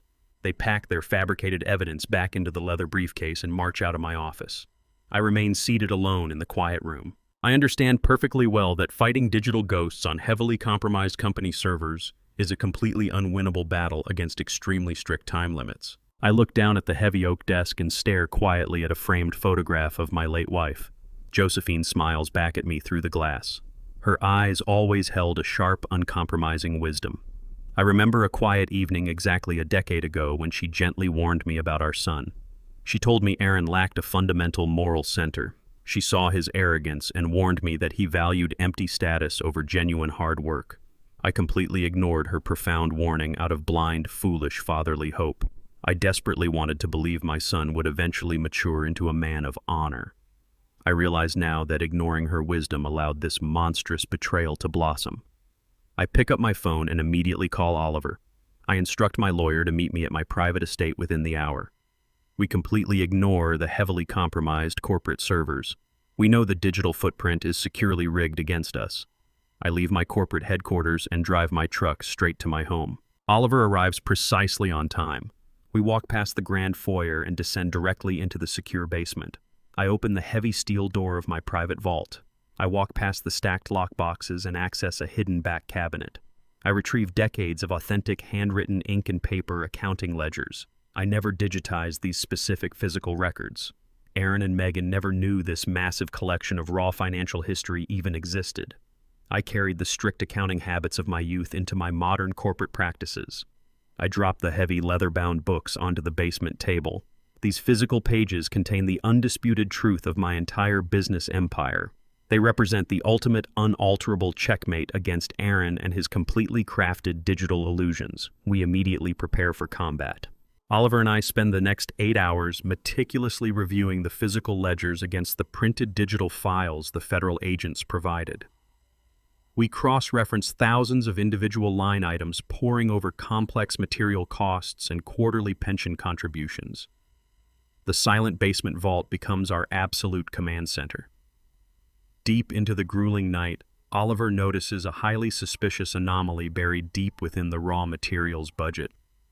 We follow the tangled financial thread backwards through the physical pages and find a glaring, undeniable discrepancy. Someone had been systematically siphoning small, nearly invisible amounts of money directly from the corporate supply chain for 10 consecutive years. The digital files Aaron submitted to the government completely masked this slow, deliberate theft by aggressively shifting the massive blame onto the untouchable pension fund. The physical ink and paper records tell a completely different verifiable story. We trace the authentic origin of the subtle embezzlement. The historical paper footprint emphatically points away from Aaron's current operations. It points backwards in time to a very specific, carefully constructed vendor account. We verify the old vendor identification numbers using my secure archives. The hidden destination account does not belong to a random corporate ghost or a faceless digital hacker. The account points directly and irrefutably to Robert. Megan's arrogant father served as my temporary, highly paid logistics consultant exactly a decade ago. Robert used his brief executive access to quietly install a parasitic financial siphon into my raw materials budget before vanishing back to his failing shipping company. Aaron discovered this ancient theft during his snooping and brilliantly decided to cover his father-in-law's tracks by framing me for an even larger crime. Robert is the original thief. The realization completely alters the entire battlefield. I smile coldly in the dark basement, holding the exact paper evidence I fiercely need to finally destroy their vicious corporate ambush completely today. I read the handwritten note nailed to the cabin door and immediately recognized the specific threat. The structural foundation of my company does not refer to abstract financial ledgers or corporate bank accounts. It refers directly to the massive multi-million-dollar high-rise project currently dominating the downtown skyline. This flagship development is the absolute physical cornerstone of our quarterly projections and future contracts. I drop the threatening piece of paper onto the mountain dirt and sprint back to my heavy steel truck.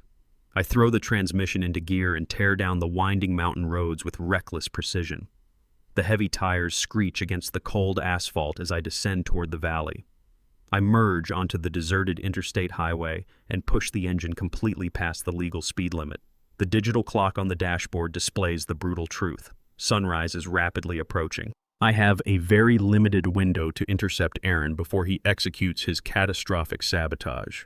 The sprawling city skyline gradually rises on the dark horizon.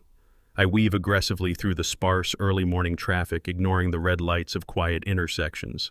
I navigate the tight downtown grid with the muscle memory of a man who paved half these streets. I approach the massive construction site. The perimeter is surrounded by towering chain-link fences and heavy concrete barricades. The skeleton of the high-rise looms ominously against the night sky. It is currently in the critical framing stage, filled with highly combustible scaffolding, exposed lumber, and stacked raw materials. I park my truck abruptly on the sidewalk directly outside the main access gate. I kill the engine and grab my heavy steel flashlight. I bypass the primary lock and step onto the dark, silent construction site to face my desperate son. I walk rapidly across the uneven dirt and gravel of the active construction zone. The massive steel beams cast long, jagged shadows under the pale glow of the temporary security lights. The pungent, unmistakable odor of raw chemical accelerant hits my nose long before I reach the center of the site. I follow the toxic scent directly toward the primary administrative trailer. This temporary modular building serves as the operational brain of the entire construction project. The flimsy aluminum door is already forced completely open, swaying slightly in the cool night breeze. I do not announce my presence or shout his name into the darkness. I sprint the final 20 yards and step aggressively onto the metal ramp. I kick the door perfectly wide open. Aaron stands directly in the center of the cramped administrative space. He is frantically tipping a heavy industrial drum of highly flammable chemical solvent. He violently pours the liquid directly over the massive table covered in detailed physical blueprints. He kicks over a stack of filing cabinets and splashes the remaining toxic chemicals aggressively across the metal casing of the main site server hub. He breathes heavily, his tailored suit completely ruined by sweat and toxic stains. He holds a bright crimson emergency flare in his right hand. His fingers tremble violently around the glowing red stick. He turns to face me, his eyes wide with absolute manic desperation. He screams that my time is entirely over. He wildly declares that if I refuse to legally pass the corporate empire down to him, he will personally ensure there is absolutely nothing left for me to rule. He vows to burn the entire flagship project to ash, dragging my flawless legacy and financial future directly into the dirt alongside his own ruined reputation. I do not step forward to physically disarm him. I do not raise my hands in surrender or beg him to spare my valuable property. I simply lean my heavy shoulder against the aluminum doorframe and cross my arms over my chest.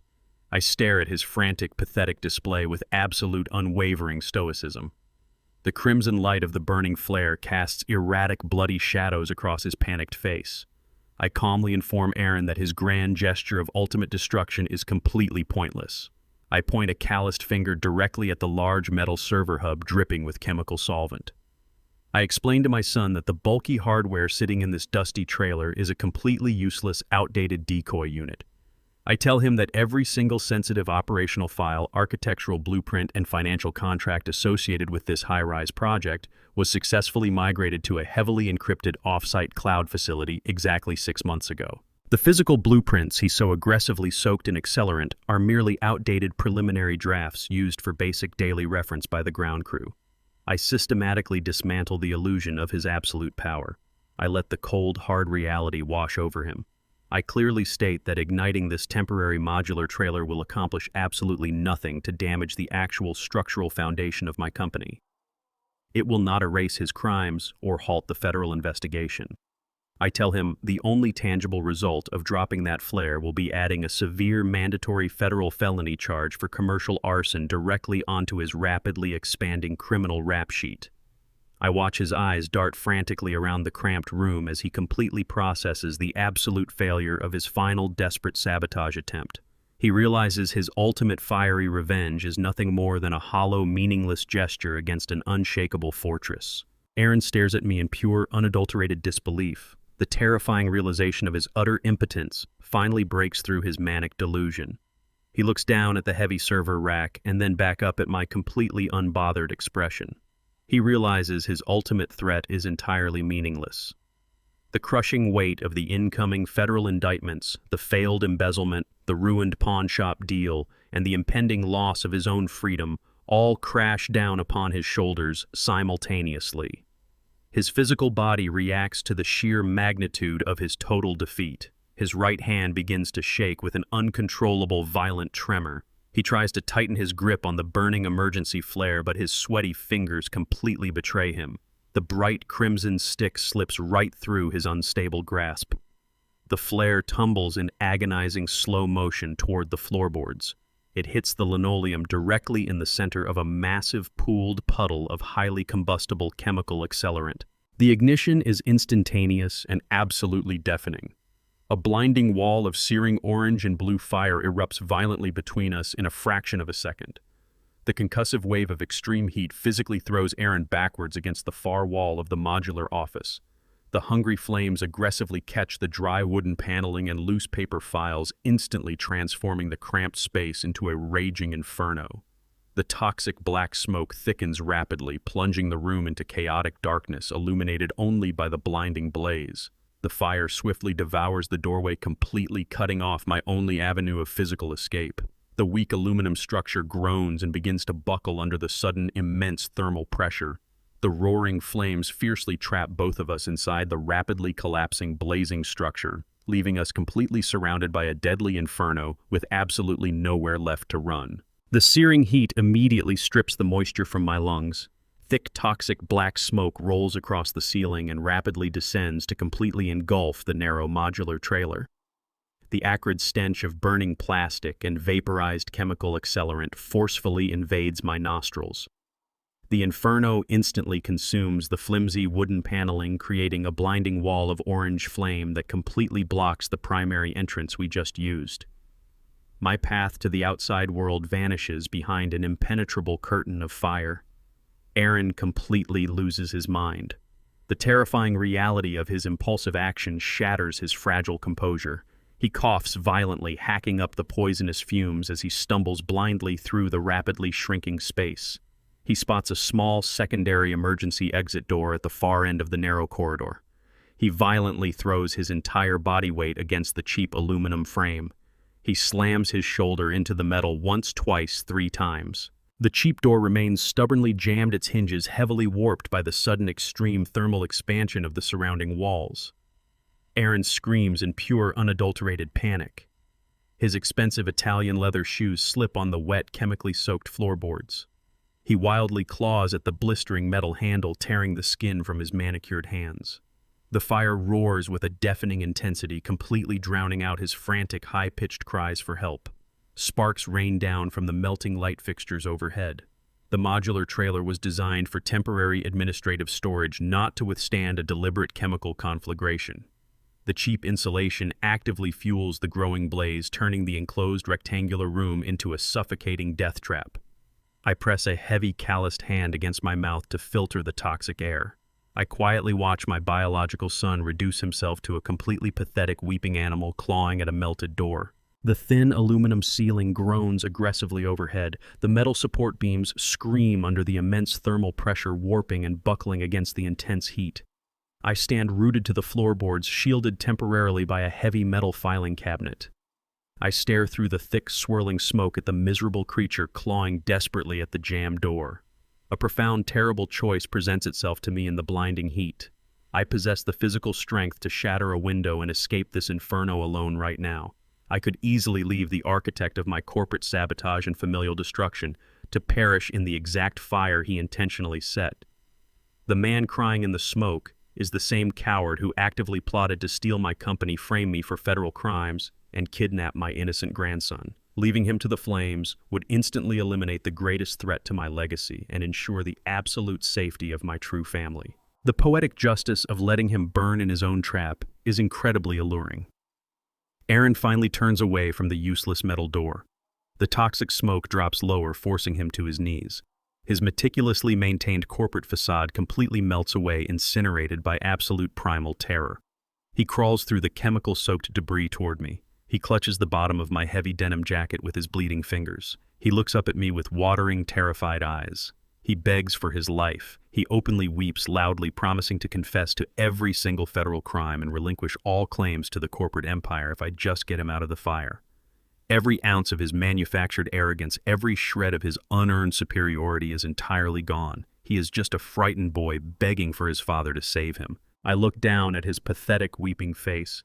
I refuse to stoop to his level of absolute moral bankruptcy. I will not become a murderer to solve a corporate dispute, even when the victim so deeply deserves his fate. I violently shake my leg, forcefully dislodging his desperate grip from my jacket. I step directly past his kneeling form and march toward the reinforced plexiglass window located on the southern wall of the trailer. I brace my back against the burning drywall. I raise my right leg high and drive my scuffed steel-toe work boot squarely into the center of the heavy, translucent pane.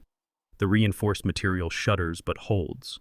I pull my leg back and deliver a second devastating kick fueled by decades of raw manual labor. The thick plexiglass completely shatters, sending jagged plastic shrapnel flying out into the dark construction yard. Fresh, cool air instantly rushes through the broken frame, momentarily feeding the greedy flames behind us. I do not give Aaron the opportunity to hesitate. I reach down and grab him firmly by the thick collar of his ruined, expensive suit jacket. I hoist him off the burning floorboards with a single aggressive upward motion. I use every ounce of my remaining physical strength to hurl his entire body weight directly through the shattered window opening. He flies awkwardly through the air and crashes heavily into the wet, muddy gravel of the exterior construction zone. I immediately dive headfirst through the jagged plastic frame. My boots clear the windowsill exactly 1 second before the primary support beam fails completely. The blazing roof of the temporary trailer violently collapses inward, sending a massive plume of orange sparks shooting high into the dark night sky. I hit the cold, wet ground hard and roll aggressively through the thick mud to smother a stray ember clinging to my jacket. I lie on my back in the construction yard, coughing up black soot and gasping for the clean night air. The roaring inferno consumes the flattened remains of the modular trailer merely 10 feet away from my resting body. The deafening wail of emergency sirens instantly pierces the quiet suburban night. The flashing red and blue lights of multiple approaching vehicles illuminate the towering steel skeleton of the high-rise project.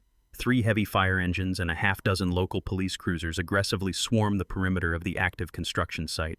Uniformed federal agents and tactical police officers pour out of their vehicles, rushing across the muddy terrain with drawn weapons and heavy equipment. They quickly secure the area as the fire crews deploy high-pressure hoses toward the blazing wreckage. Aaron sits up slowly in the thick mud. His face is entirely covered in toxic black soot and fresh blood from his scraped hands. He watches the authorities surround our position. His primal terror vanishes the exact second he realizes he is no longer in physical danger. His inherent vicious cowardice instantly resurfaces to replace his fear.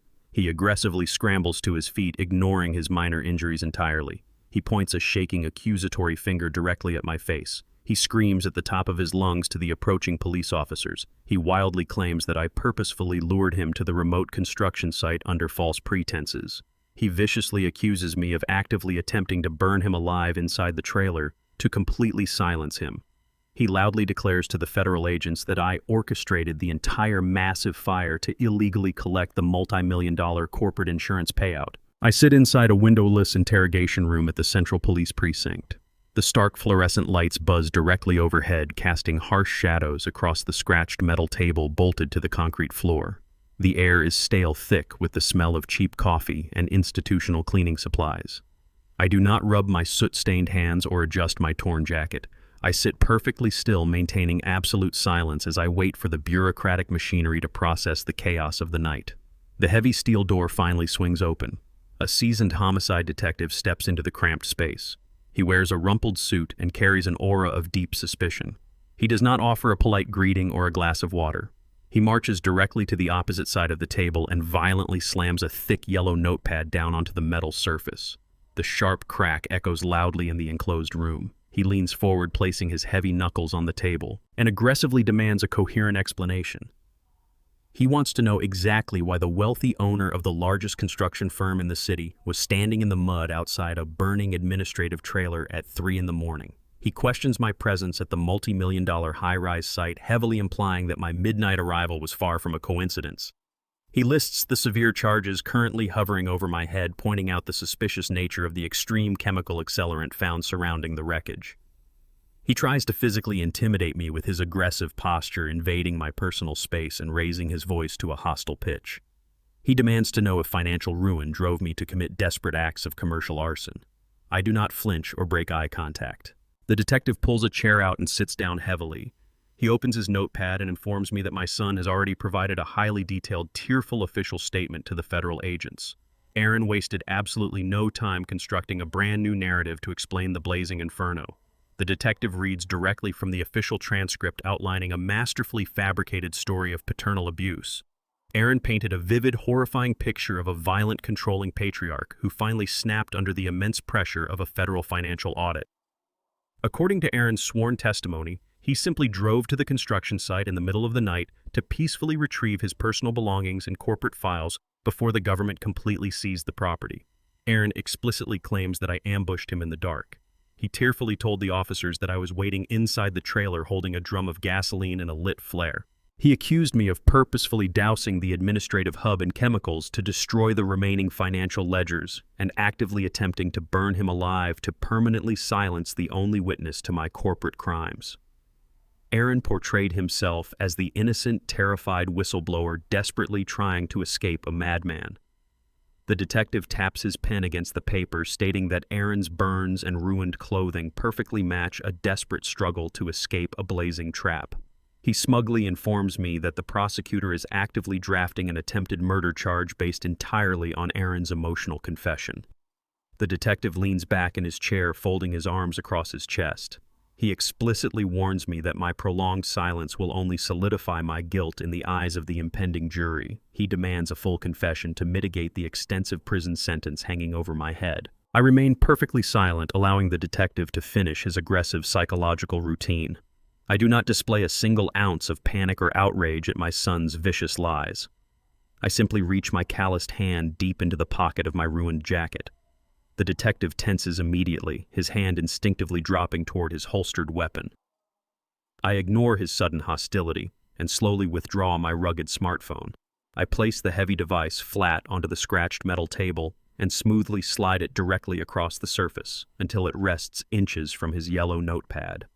I tap the glowing screen and access the encrypted cloud storage network linked directly to my personal vehicle. When I purchased my heavy work truck 5 years ago, I specifically installed a high-definition panoramic dashcam system engineered to record continuously for strict insurance purposes. The camera possesses advanced night vision capabilities and captures crystal-clear footage of everything occurring in front of the vehicle. I pull up the exact timestamp from earlier tonight and hit play. The detective leans forward, his cynical eyes locking onto the bright screen. The digital video clearly displays the main access gate of the construction site. The footage shows Aaron arriving alone in his pristine sports car. The high-definition lens captures him aggressively breaking the primary security lock with a heavy steel crowbar. The video then clearly tracks him carrying 3 separate red industrial drums of chemical solvent directly into the administrative trailer. The timestamp specifically registers his frantic, destructive entry exactly 10 full minutes before my truck even arrives on the scene. The undeniable visual evidence entirely dismantles his tearful fabrication. The digital footage proves absolutely that Aaron brought the chemical accelerant, broke into the facility, and initiated the arson long before I ever stepped foot on the property. The detective stares at the glowing screen in total silence. The undeniable weight of the digital evidence completely shatters his aggressive interrogation strategy. The video continues to play explicitly, showing my arrival and my immediate sprint toward the trailer to stop the disaster. The detective slowly pushes the smartphone back across the metal table. His arrogant demeanor completely evaporates, replaced by sharp professional embarrassment. He clears his throat and formally apologizes for the severe accusations, acknowledging that Aaron's sworn statement was a deliberate malicious perjury. He abruptly stands up, opens the heavy steel door, and officially releases me from police custody without a single further question. He mutters that federal agents will be immediately redirecting their entire focus toward arresting Aaron for arson and filing false police reports. I secure my phone in my pocket and step out of the claustrophobic interrogation room.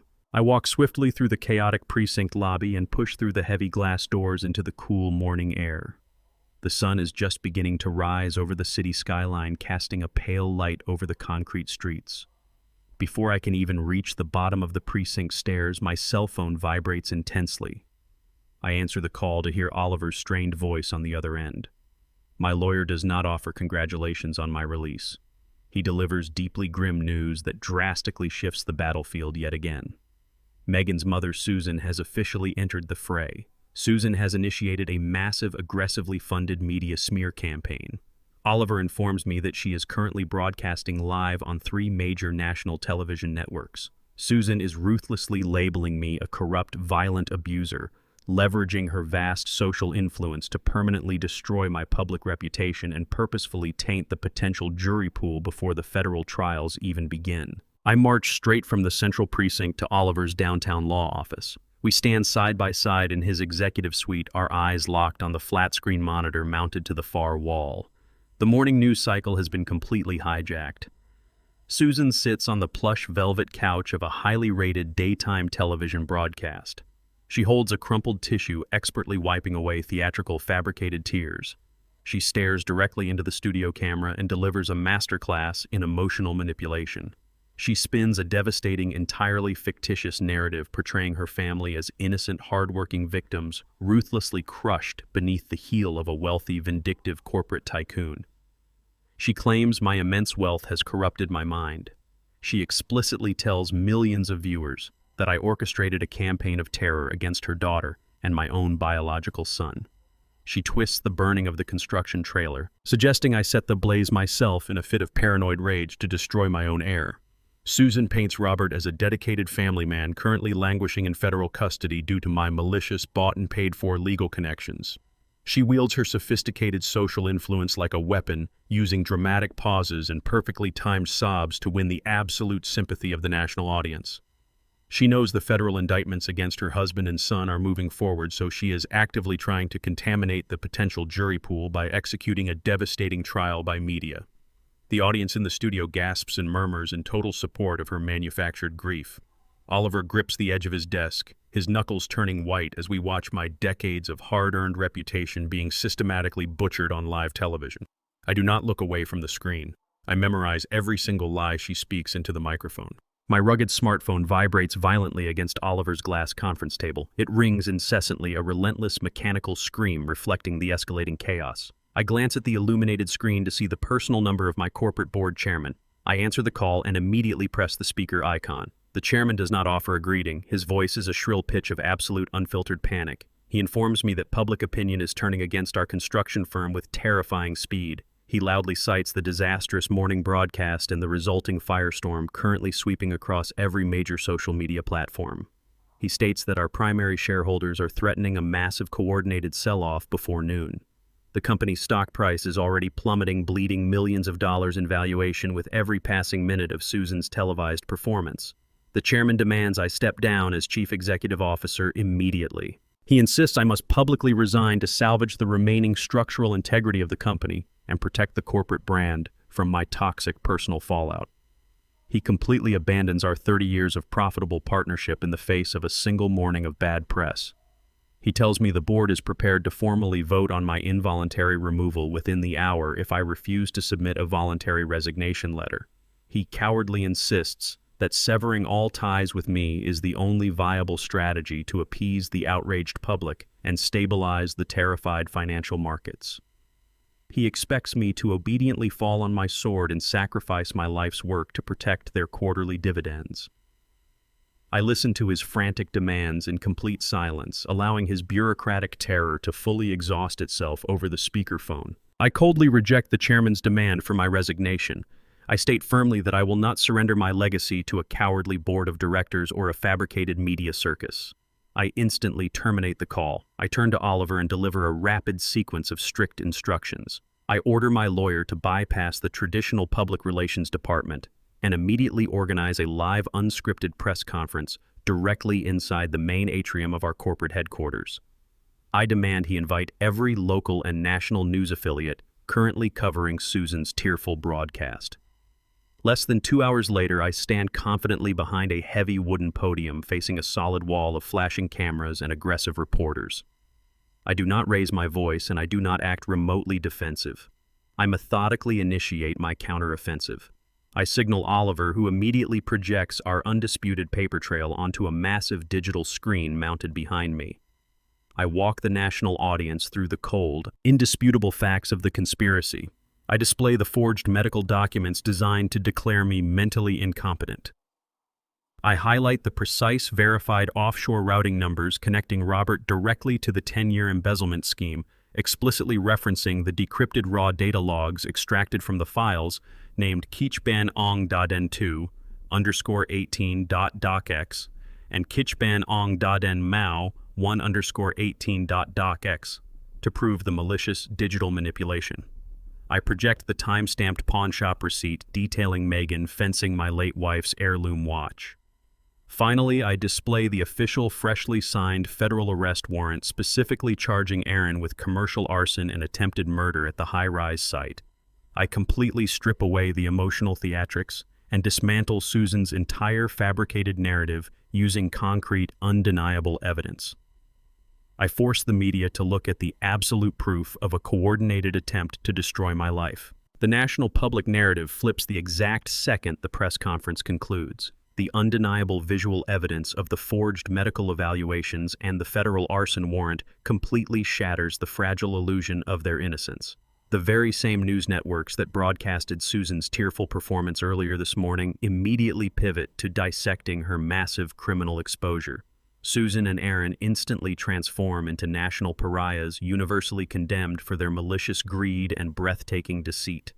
The corporate stock price rapidly stabilizes as the shareholders recognize my absolute control over the crisis. I return to my private executive office, finally relishing a moment of quiet victory after dismantling their vicious public ambush. I sit in my leather chair and pour a glass of water to clear the dry taste of the press conference from my mouth. My private cell phone suddenly illuminates on the heavy oak desk.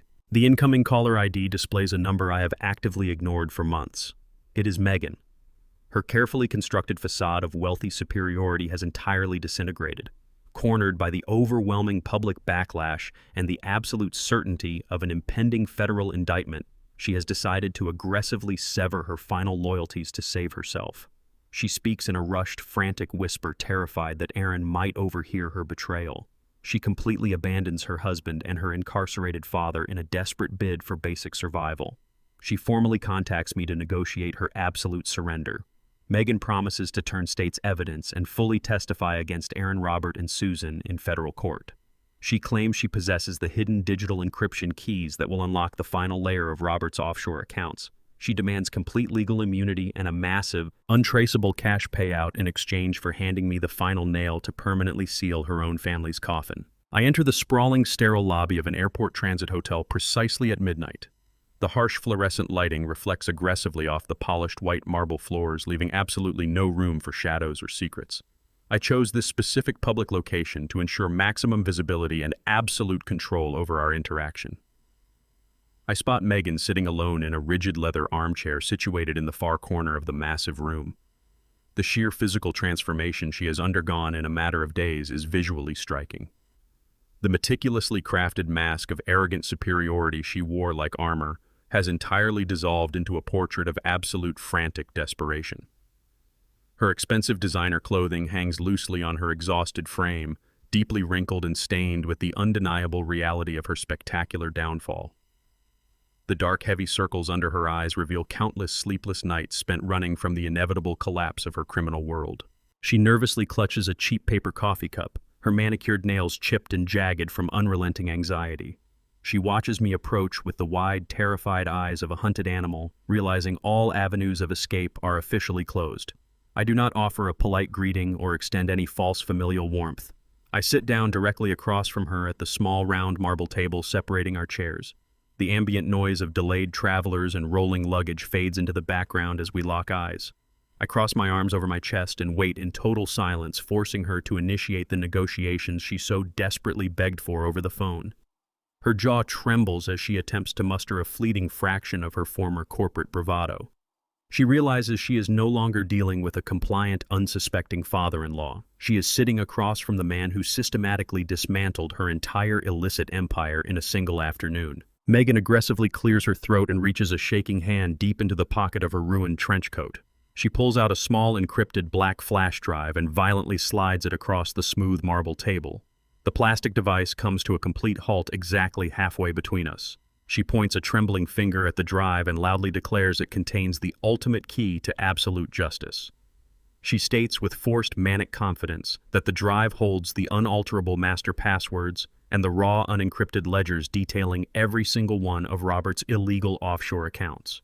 She claims this specific digital key is the only method to conclusively link her father to the international money laundering operation without relying on circumstantial paper trails. Her chest heaves as she rapidly outlines her non-negotiable terms for surrendering the evidence. She demands an immediate, untraceable wire transfer of $1 million directly into a secure Swiss bank account she established yesterday morning. She heavily emphasizes her second demand, insisting on guaranteed, uncontested, full legal custody of my grandson. She wants complete authority to take the boy out of the country and permanently disappear into European exile. She explicitly threatens to physically crush the fragile flash drive under her heavy boot right here in the hotel lobby if I refuse to meet her aggressive conditions. She leans forward, her voice dropping to a harsh, desperate whisper. She tells me that the federal authorities will never untangle the complex offshore corporate web without this specific decryption key. She falsely believes she has successfully backed me into an inescapable corner. She stares at me with wild, bloodshot eyes, waiting for me to pull out my phone and initiate the massive financial transfer that will fund her cowardly escape from federal prosecution. I do not reach for my smartphone to authorize her ridiculous extortion demand. I do not flinch at her aggressive threats or negotiate her absurd custody stipulations. I simply reach out my right hand and place my index finger firmly on top of the small black flash drive. I look directly into her frantic, bloodshot eyes and slowly push the plastic device back across the cold marble table until it rests against her trembling hands. I maintain absolute emotional detachment as I systematically dismantle her final illusion of control. I calmly inform Megan that my elite forensic accounting team entirely bypassed Robert's primitive digital firewalls and completely cracked his offshore accounts exactly 3 days ago. I clearly explain that Oliver formally handed the complete unredacted master ledgers directly to the lead investigator at the FBI field office yesterday morning. I tell her the federal authorities already possess every single routing number, shell company, alias, and fraudulent wire transfer associated with her father's decade-long international money laundering operation.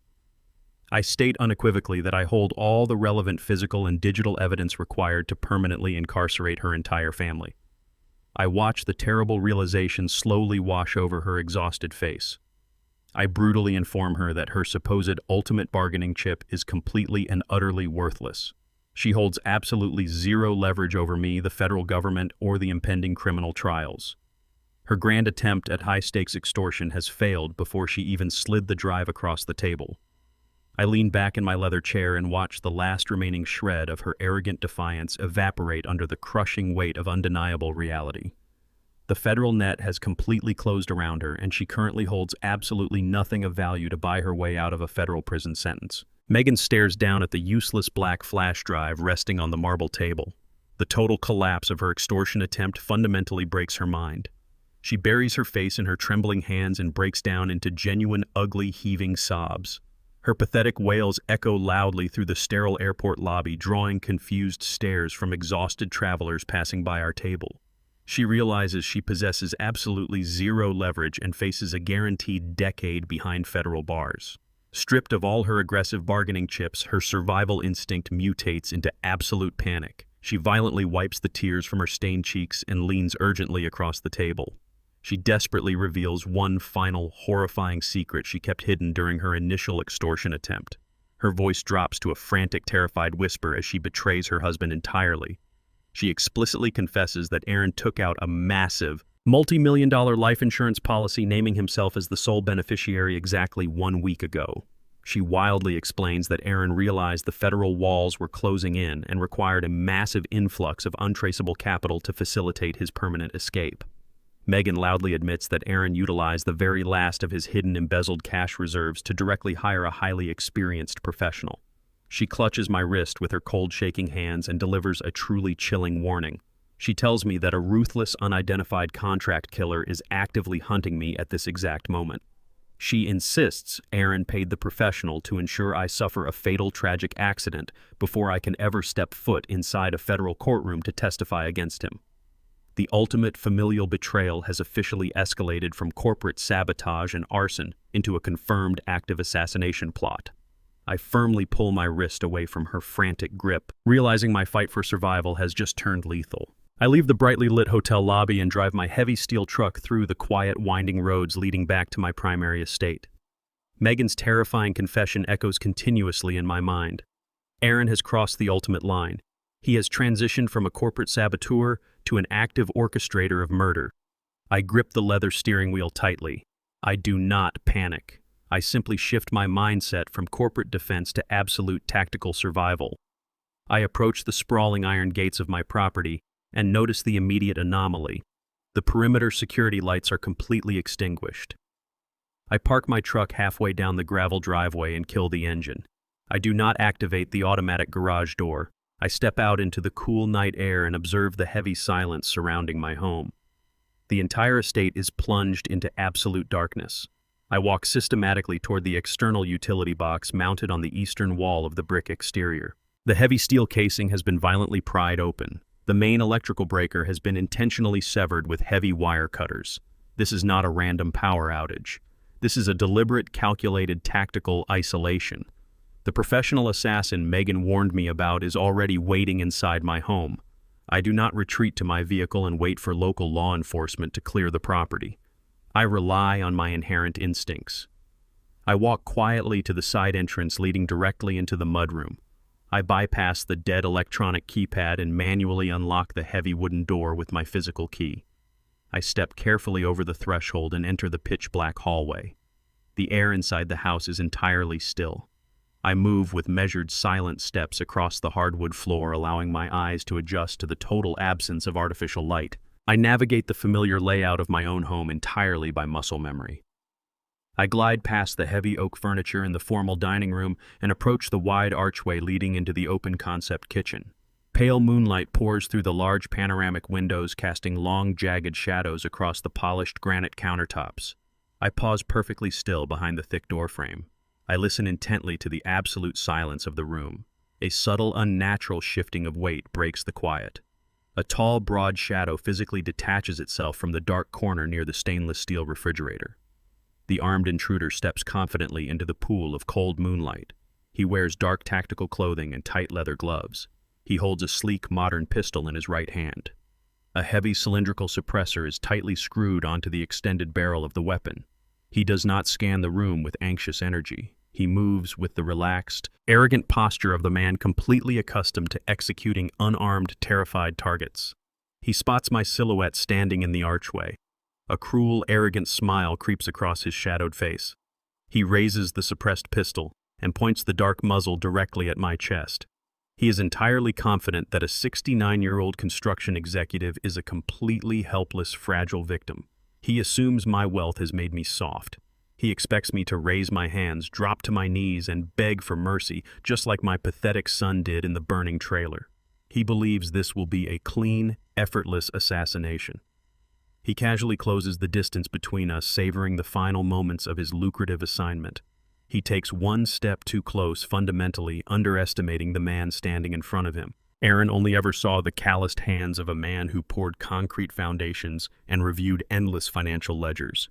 He deliberately ignored the grueling, brutal years I spent serving in the elite military infantry, decades before I ever founded my corporate empire. Aaron fundamentally disrespected my past, viewing my military service as a low-class endeavor beneath his manufactured aristocratic pedigree. That profound ignorance is precisely what will seal his absolute destruction tonight. My body does not freeze in fear. Decades of deeply ingrained tactical muscle memory instantly override my age. I do not hesitate or give the assassin a single moment to pull the trigger. I violently pivot my torso, stepping aggressively inside the man's physical guard. I strike his wrist with a devastating, bone-shattering chop, immediately redirecting the suppressed barrel away from my body. The weapon discharges a hollow, muffled crack, burying a bullet harmlessly into the drywall behind me. I seize his extended arm and execute a brutal, practiced joint lock. The hitman gasps in sudden agony as I forcefully strip the pistol from his grasp. I drive my knee squarely into his floating ribs, completely collapsing his diaphragm. He drops heavily to the kitchen floor, gasping desperately for air. I press the heel of my heavy work boot firmly against his throat, pinning him to the hardwood. I reach into the utility drawer beside the counter and pull out a thick bundle of heavy-duty industrial zip ties. I secure his wrists behind his back with ruthless mechanical efficiency. I leave him groaning on the floor and walk calmly to the basement door. I descend the stairs and manually engage the heavy diesel backup generator. The house instantly floods with brilliant, blinding light, fully exposing the defeated assassin writhing on my kitchen floor. I dial the direct private number of the homicide detective who released me from the precinct earlier this morning. The local police cruisers arrive at my estate within minutes, flooding the driveway with silently flashing blue and red lights.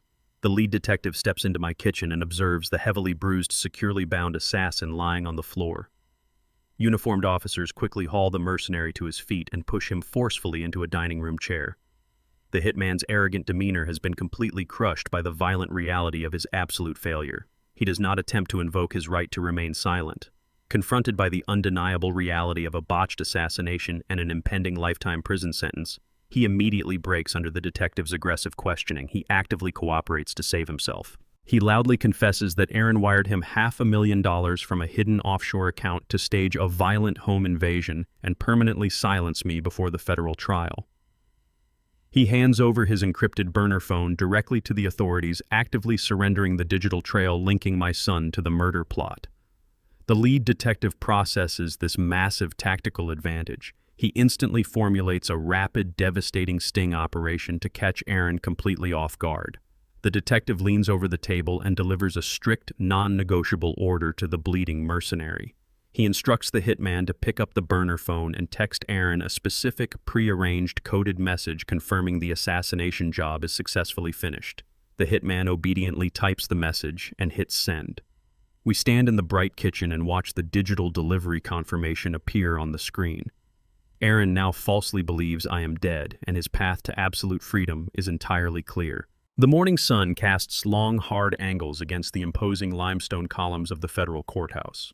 Aaron strides confidently up the wide concrete steps alongside his high-priced defense attorney. He does not walk like a man facing severe federal indictments for commercial arson and corporate embezzlement.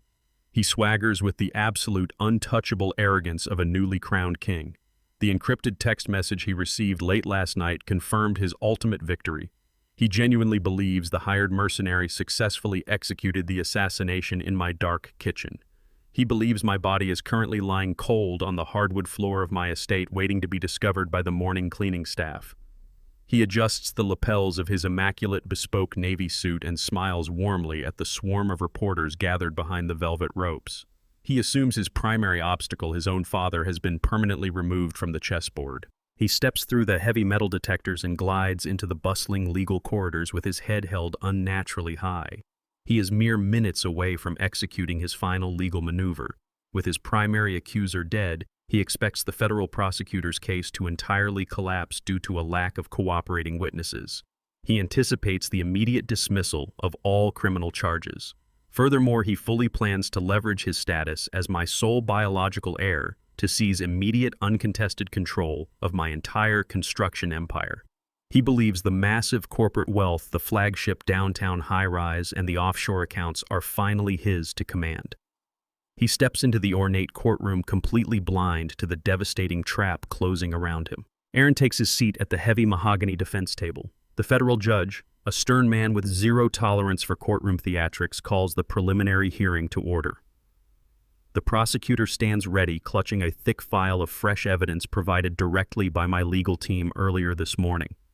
Before the government can utter a single word, Aaron's attorney immediately requests permission to address the court regarding a catastrophic overnight development. Aaron stands up beside his lawyer. He initiates a masterclass in sociopathic manipulation. He lowers his head, visibly shaking his shoulders to simulate overwhelming emotional devastation. He pulls a crisp white handkerchief from his breast pocket and expertly wipes away non-existent tears. He addresses the judge with a trembling, broken voice. He formally announces my sudden tragic passing during the night, painting the fabricated event as a massive, unexpected heart failure brought on by extreme stress. He leans heavily against the wooden table, playing the role of the grieving, devastated son forced to bear the immense weight of a suddenly rudderless corporate empire. He completely ignores his pending arson charges. Instead, his attorney aggressively pivots, formally requesting an emergency legal injunction from the bench. The lawyer demands the immediate temporary transfer of all executive powers and corporate assets directly to Aaron to stabilize the company and prevent a catastrophic collapse in shareholder value. Aaron stands before the federal magistrate, projecting the image of a reluctant but dutiful heir stepping up to honor his father's legacy. He confidently waits for the judge to grant the emergency motion, completely convinced his lethal gamble has secured his absolute financial supremacy. The heavy brass-studded wooden doors at the absolute rear of the massive courtroom swing violently open. The loud, echoing thud instantly silences Aaron's attorney mid-sentence. I step directly over the threshold and march straight down the center aisle. I do not wear my usual faded denim jacket, heavy canvas work pants, or scuffed steel-toe boots. I wear a sharply tailored charcoal gray executive suit, projecting the absolute authority of the corporate titan I truly am. I am perfectly, undeniably alive. The rhythmic, commanding click of my polished leather shoes against the marble floor reverberates through the stunned silence of the gallery. I lock my eyes directly onto my son. Aaron freezes. The theatrical, manufactured grief instantly vanishes from his face, replaced by pure, paralyzing horror. The breath violently hitches in his throat. His knees completely buckle beneath his own body weight. He collapses backward into his heavy wooden chair, his fingers desperately gripping the mahogany armrests to keep from falling onto the floor. The color drains completely from his face, leaving his skin a sickly, translucent white. He stares at me as if he is looking at a terrifying ghost resurrected specifically to drag him down to hell. His mind fractures as he completely fails to process my physical presence.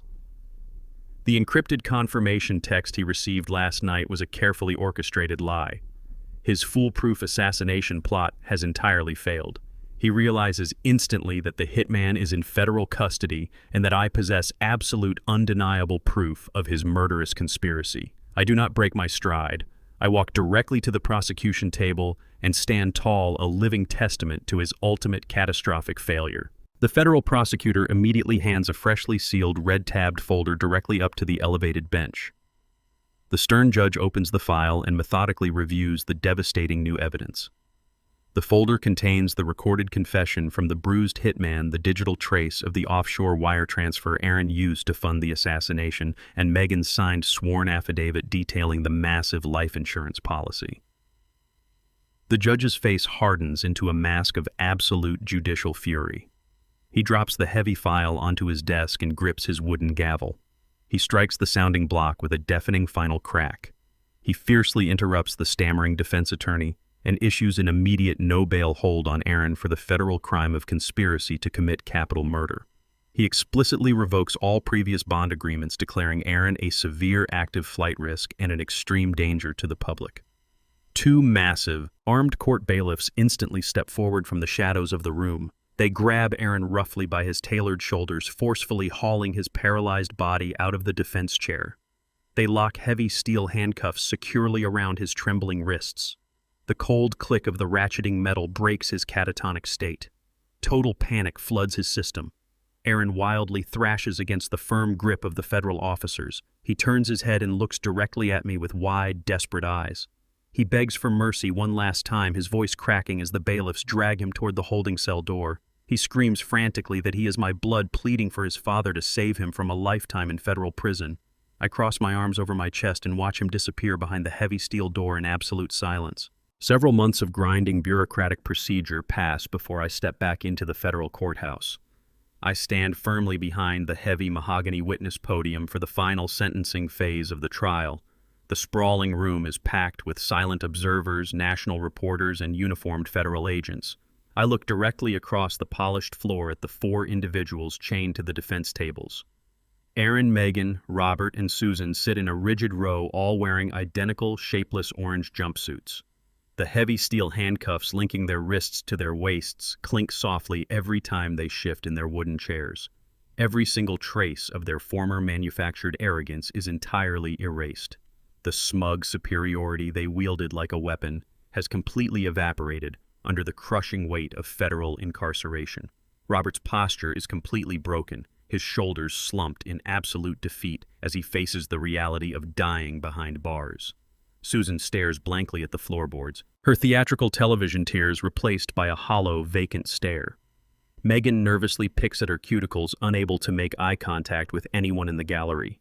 She aggressively tried to leverage her insider knowledge for total immunity, but the federal prosecutor ruthlessly rejected her desperate bargain once he secured the decrypted offshore ledgers.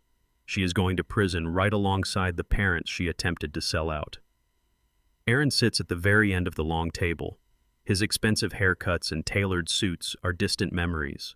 His skin is pale and deeply lined with the sheer terror of his impending reality. He briefly raises his head to look at me. He finds absolutely no pity in my eyes.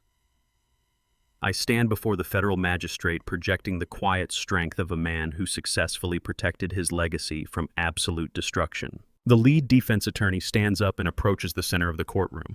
He launches into one last pathetic attempt to garner a fraction of leniency from the stern federal judge. The high-priced lawyer expertly modulates his voice, attempting to spin a tragic narrative of misguided ambition. He cites deeply complicated family dynamics as the primary catalyst for the extensive criminal conspiracy. He loudly argues that Aaron acted out of a desperate, lifelong desire to secure my parental approval, claiming my immense corporate shadow suffocated my son's natural potential.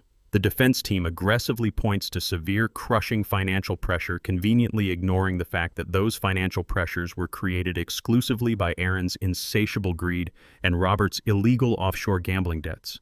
They attempt to paint a picture of ordinary people making terrible momentary mistakes in the heat of desperation. The carefully rehearsed excuses ring incredibly hollow in the cavernous, silent courtroom. The federal prosecutor immediately stands to dismantle their fragile narrative. He reminds the court that hiring a professional assassin with embezzled corporate funds is not a momentary lapse in judgment. He points out that actively forging medical documents to involuntarily commit a sane man to a psychiatric facility requires months of cold, calculated malice. I listen to the desperate legal maneuvering without a single flinch of emotion. The defense is trying to sell a story of tragic family dysfunction, but the physical evidence projects a clear portrait of unadulterated evil. They chose to steal, they chose to burn, and they chose to murder. Aaron stares desperately at the judge, hoping the fabricated story of financial desperation will somehow erase the high-definition video of him dragging chemical accelerant into my construction trailer. The judge listens with an expression of absolute, immovable stone, entirely unimpressed by the frantic legal theatrics. The federal judge turns his sharp gaze toward my podium and formally grants me permission to speak. I adjust the microphone and look directly at the defense table. I do not speak with a shred of residual anger. I do not raise my voice to display vengeance or triumph. I speak calmly and clearly about the profound, devastating cost of absolute greed. I tell the silent court that a true family is built exclusively on a foundation of mutual respect and shared honest labor. I explain that the corporate empire I built from the dirt was meant to be a legacy of hard work, not a vault to be plundered by lazy, entitled thieves. I turn my head and look directly into my son's terrified eyes. I speak clearly into the microphone, ensuring my voice echoes into every corner of the room. I tell Aaron that he actively chose to become a parasite. I state that he happily fed on my labor, my wealth, and my trust until he finally convinced himself the host was entirely dead. I watch his jaw tremble as the undeniable truth of my words strikes him. I tell him that he was catastrophically wrong to underestimate the man who gave him everything. The stark, honest reality of the victim impact statement settles heavily over the courtroom. The judge nods slowly, a gesture of profound agreement. He immediately rejects every single plea for leniency presented by the defense. He picks up his heavy wooden gavel and methodically hands down maximum consecutive federal sentences for all 4 defendants. He explicitly ensures they will never see the outside of a maximum security prison cell. The sharp, resounding crack of the gavel seals their permanent fate. The bailiffs immediately step forward to drag the convicted felons away. The echo of the falling gavel marks the absolute end of the war. I turn my back on the defense table for the final time and walk purposefully out of the federal courthouse. I step into the bright, warm afternoon sun and climb into my heavy steel truck. I do not drive toward my corporate headquarters or my primary estate. I navigate the winding suburban roads and park directly in the driveway of the sprawling home Aaron and Megan once occupied. I pull a heavy brass master key from my pocket. I walk up the concrete steps and smoothly unlock the heavy oak front door. This is the exact same door Aaron aggressively blocked with his body months ago when he confidently declared my time was over.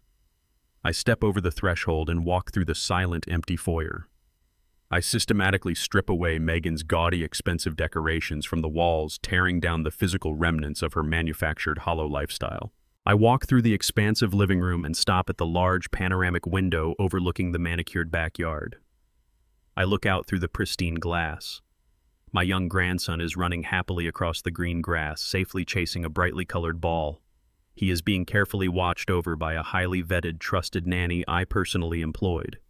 He is entirely insulated from the toxic greed and vicious manipulation that completely destroyed his biological parents. He will be raised with the exact values of hard work and respect that Aaron so easily discarded. I stand in the quiet house and take a deep, cleansing breath. The heavy silence filling the empty rooms is no longer a symbol of stifling grief underlying tension or blind submission. It is the pure, unfiltered sound of absolute, unshakable peace.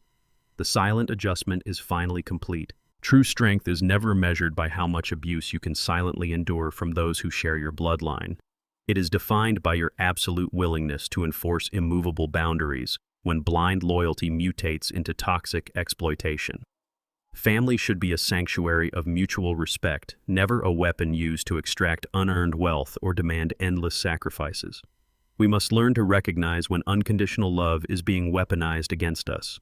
Walking away from poisonous relatives is not an act of cowardly betrayal. It is the ultimate expression of necessary self-preservation and the only guaranteed path to finding lasting personal peace. Did this story of resilience and justice resonate with you? Let me know your thoughts in the comments below. If you found value in this life lesson, please like this video, share it with someone who needs to hear it, and subscribe to the channel for more powerful stories. Your support helps bring more narratives like this to life. Thank you for listening, and remember to always stand up for your own dignity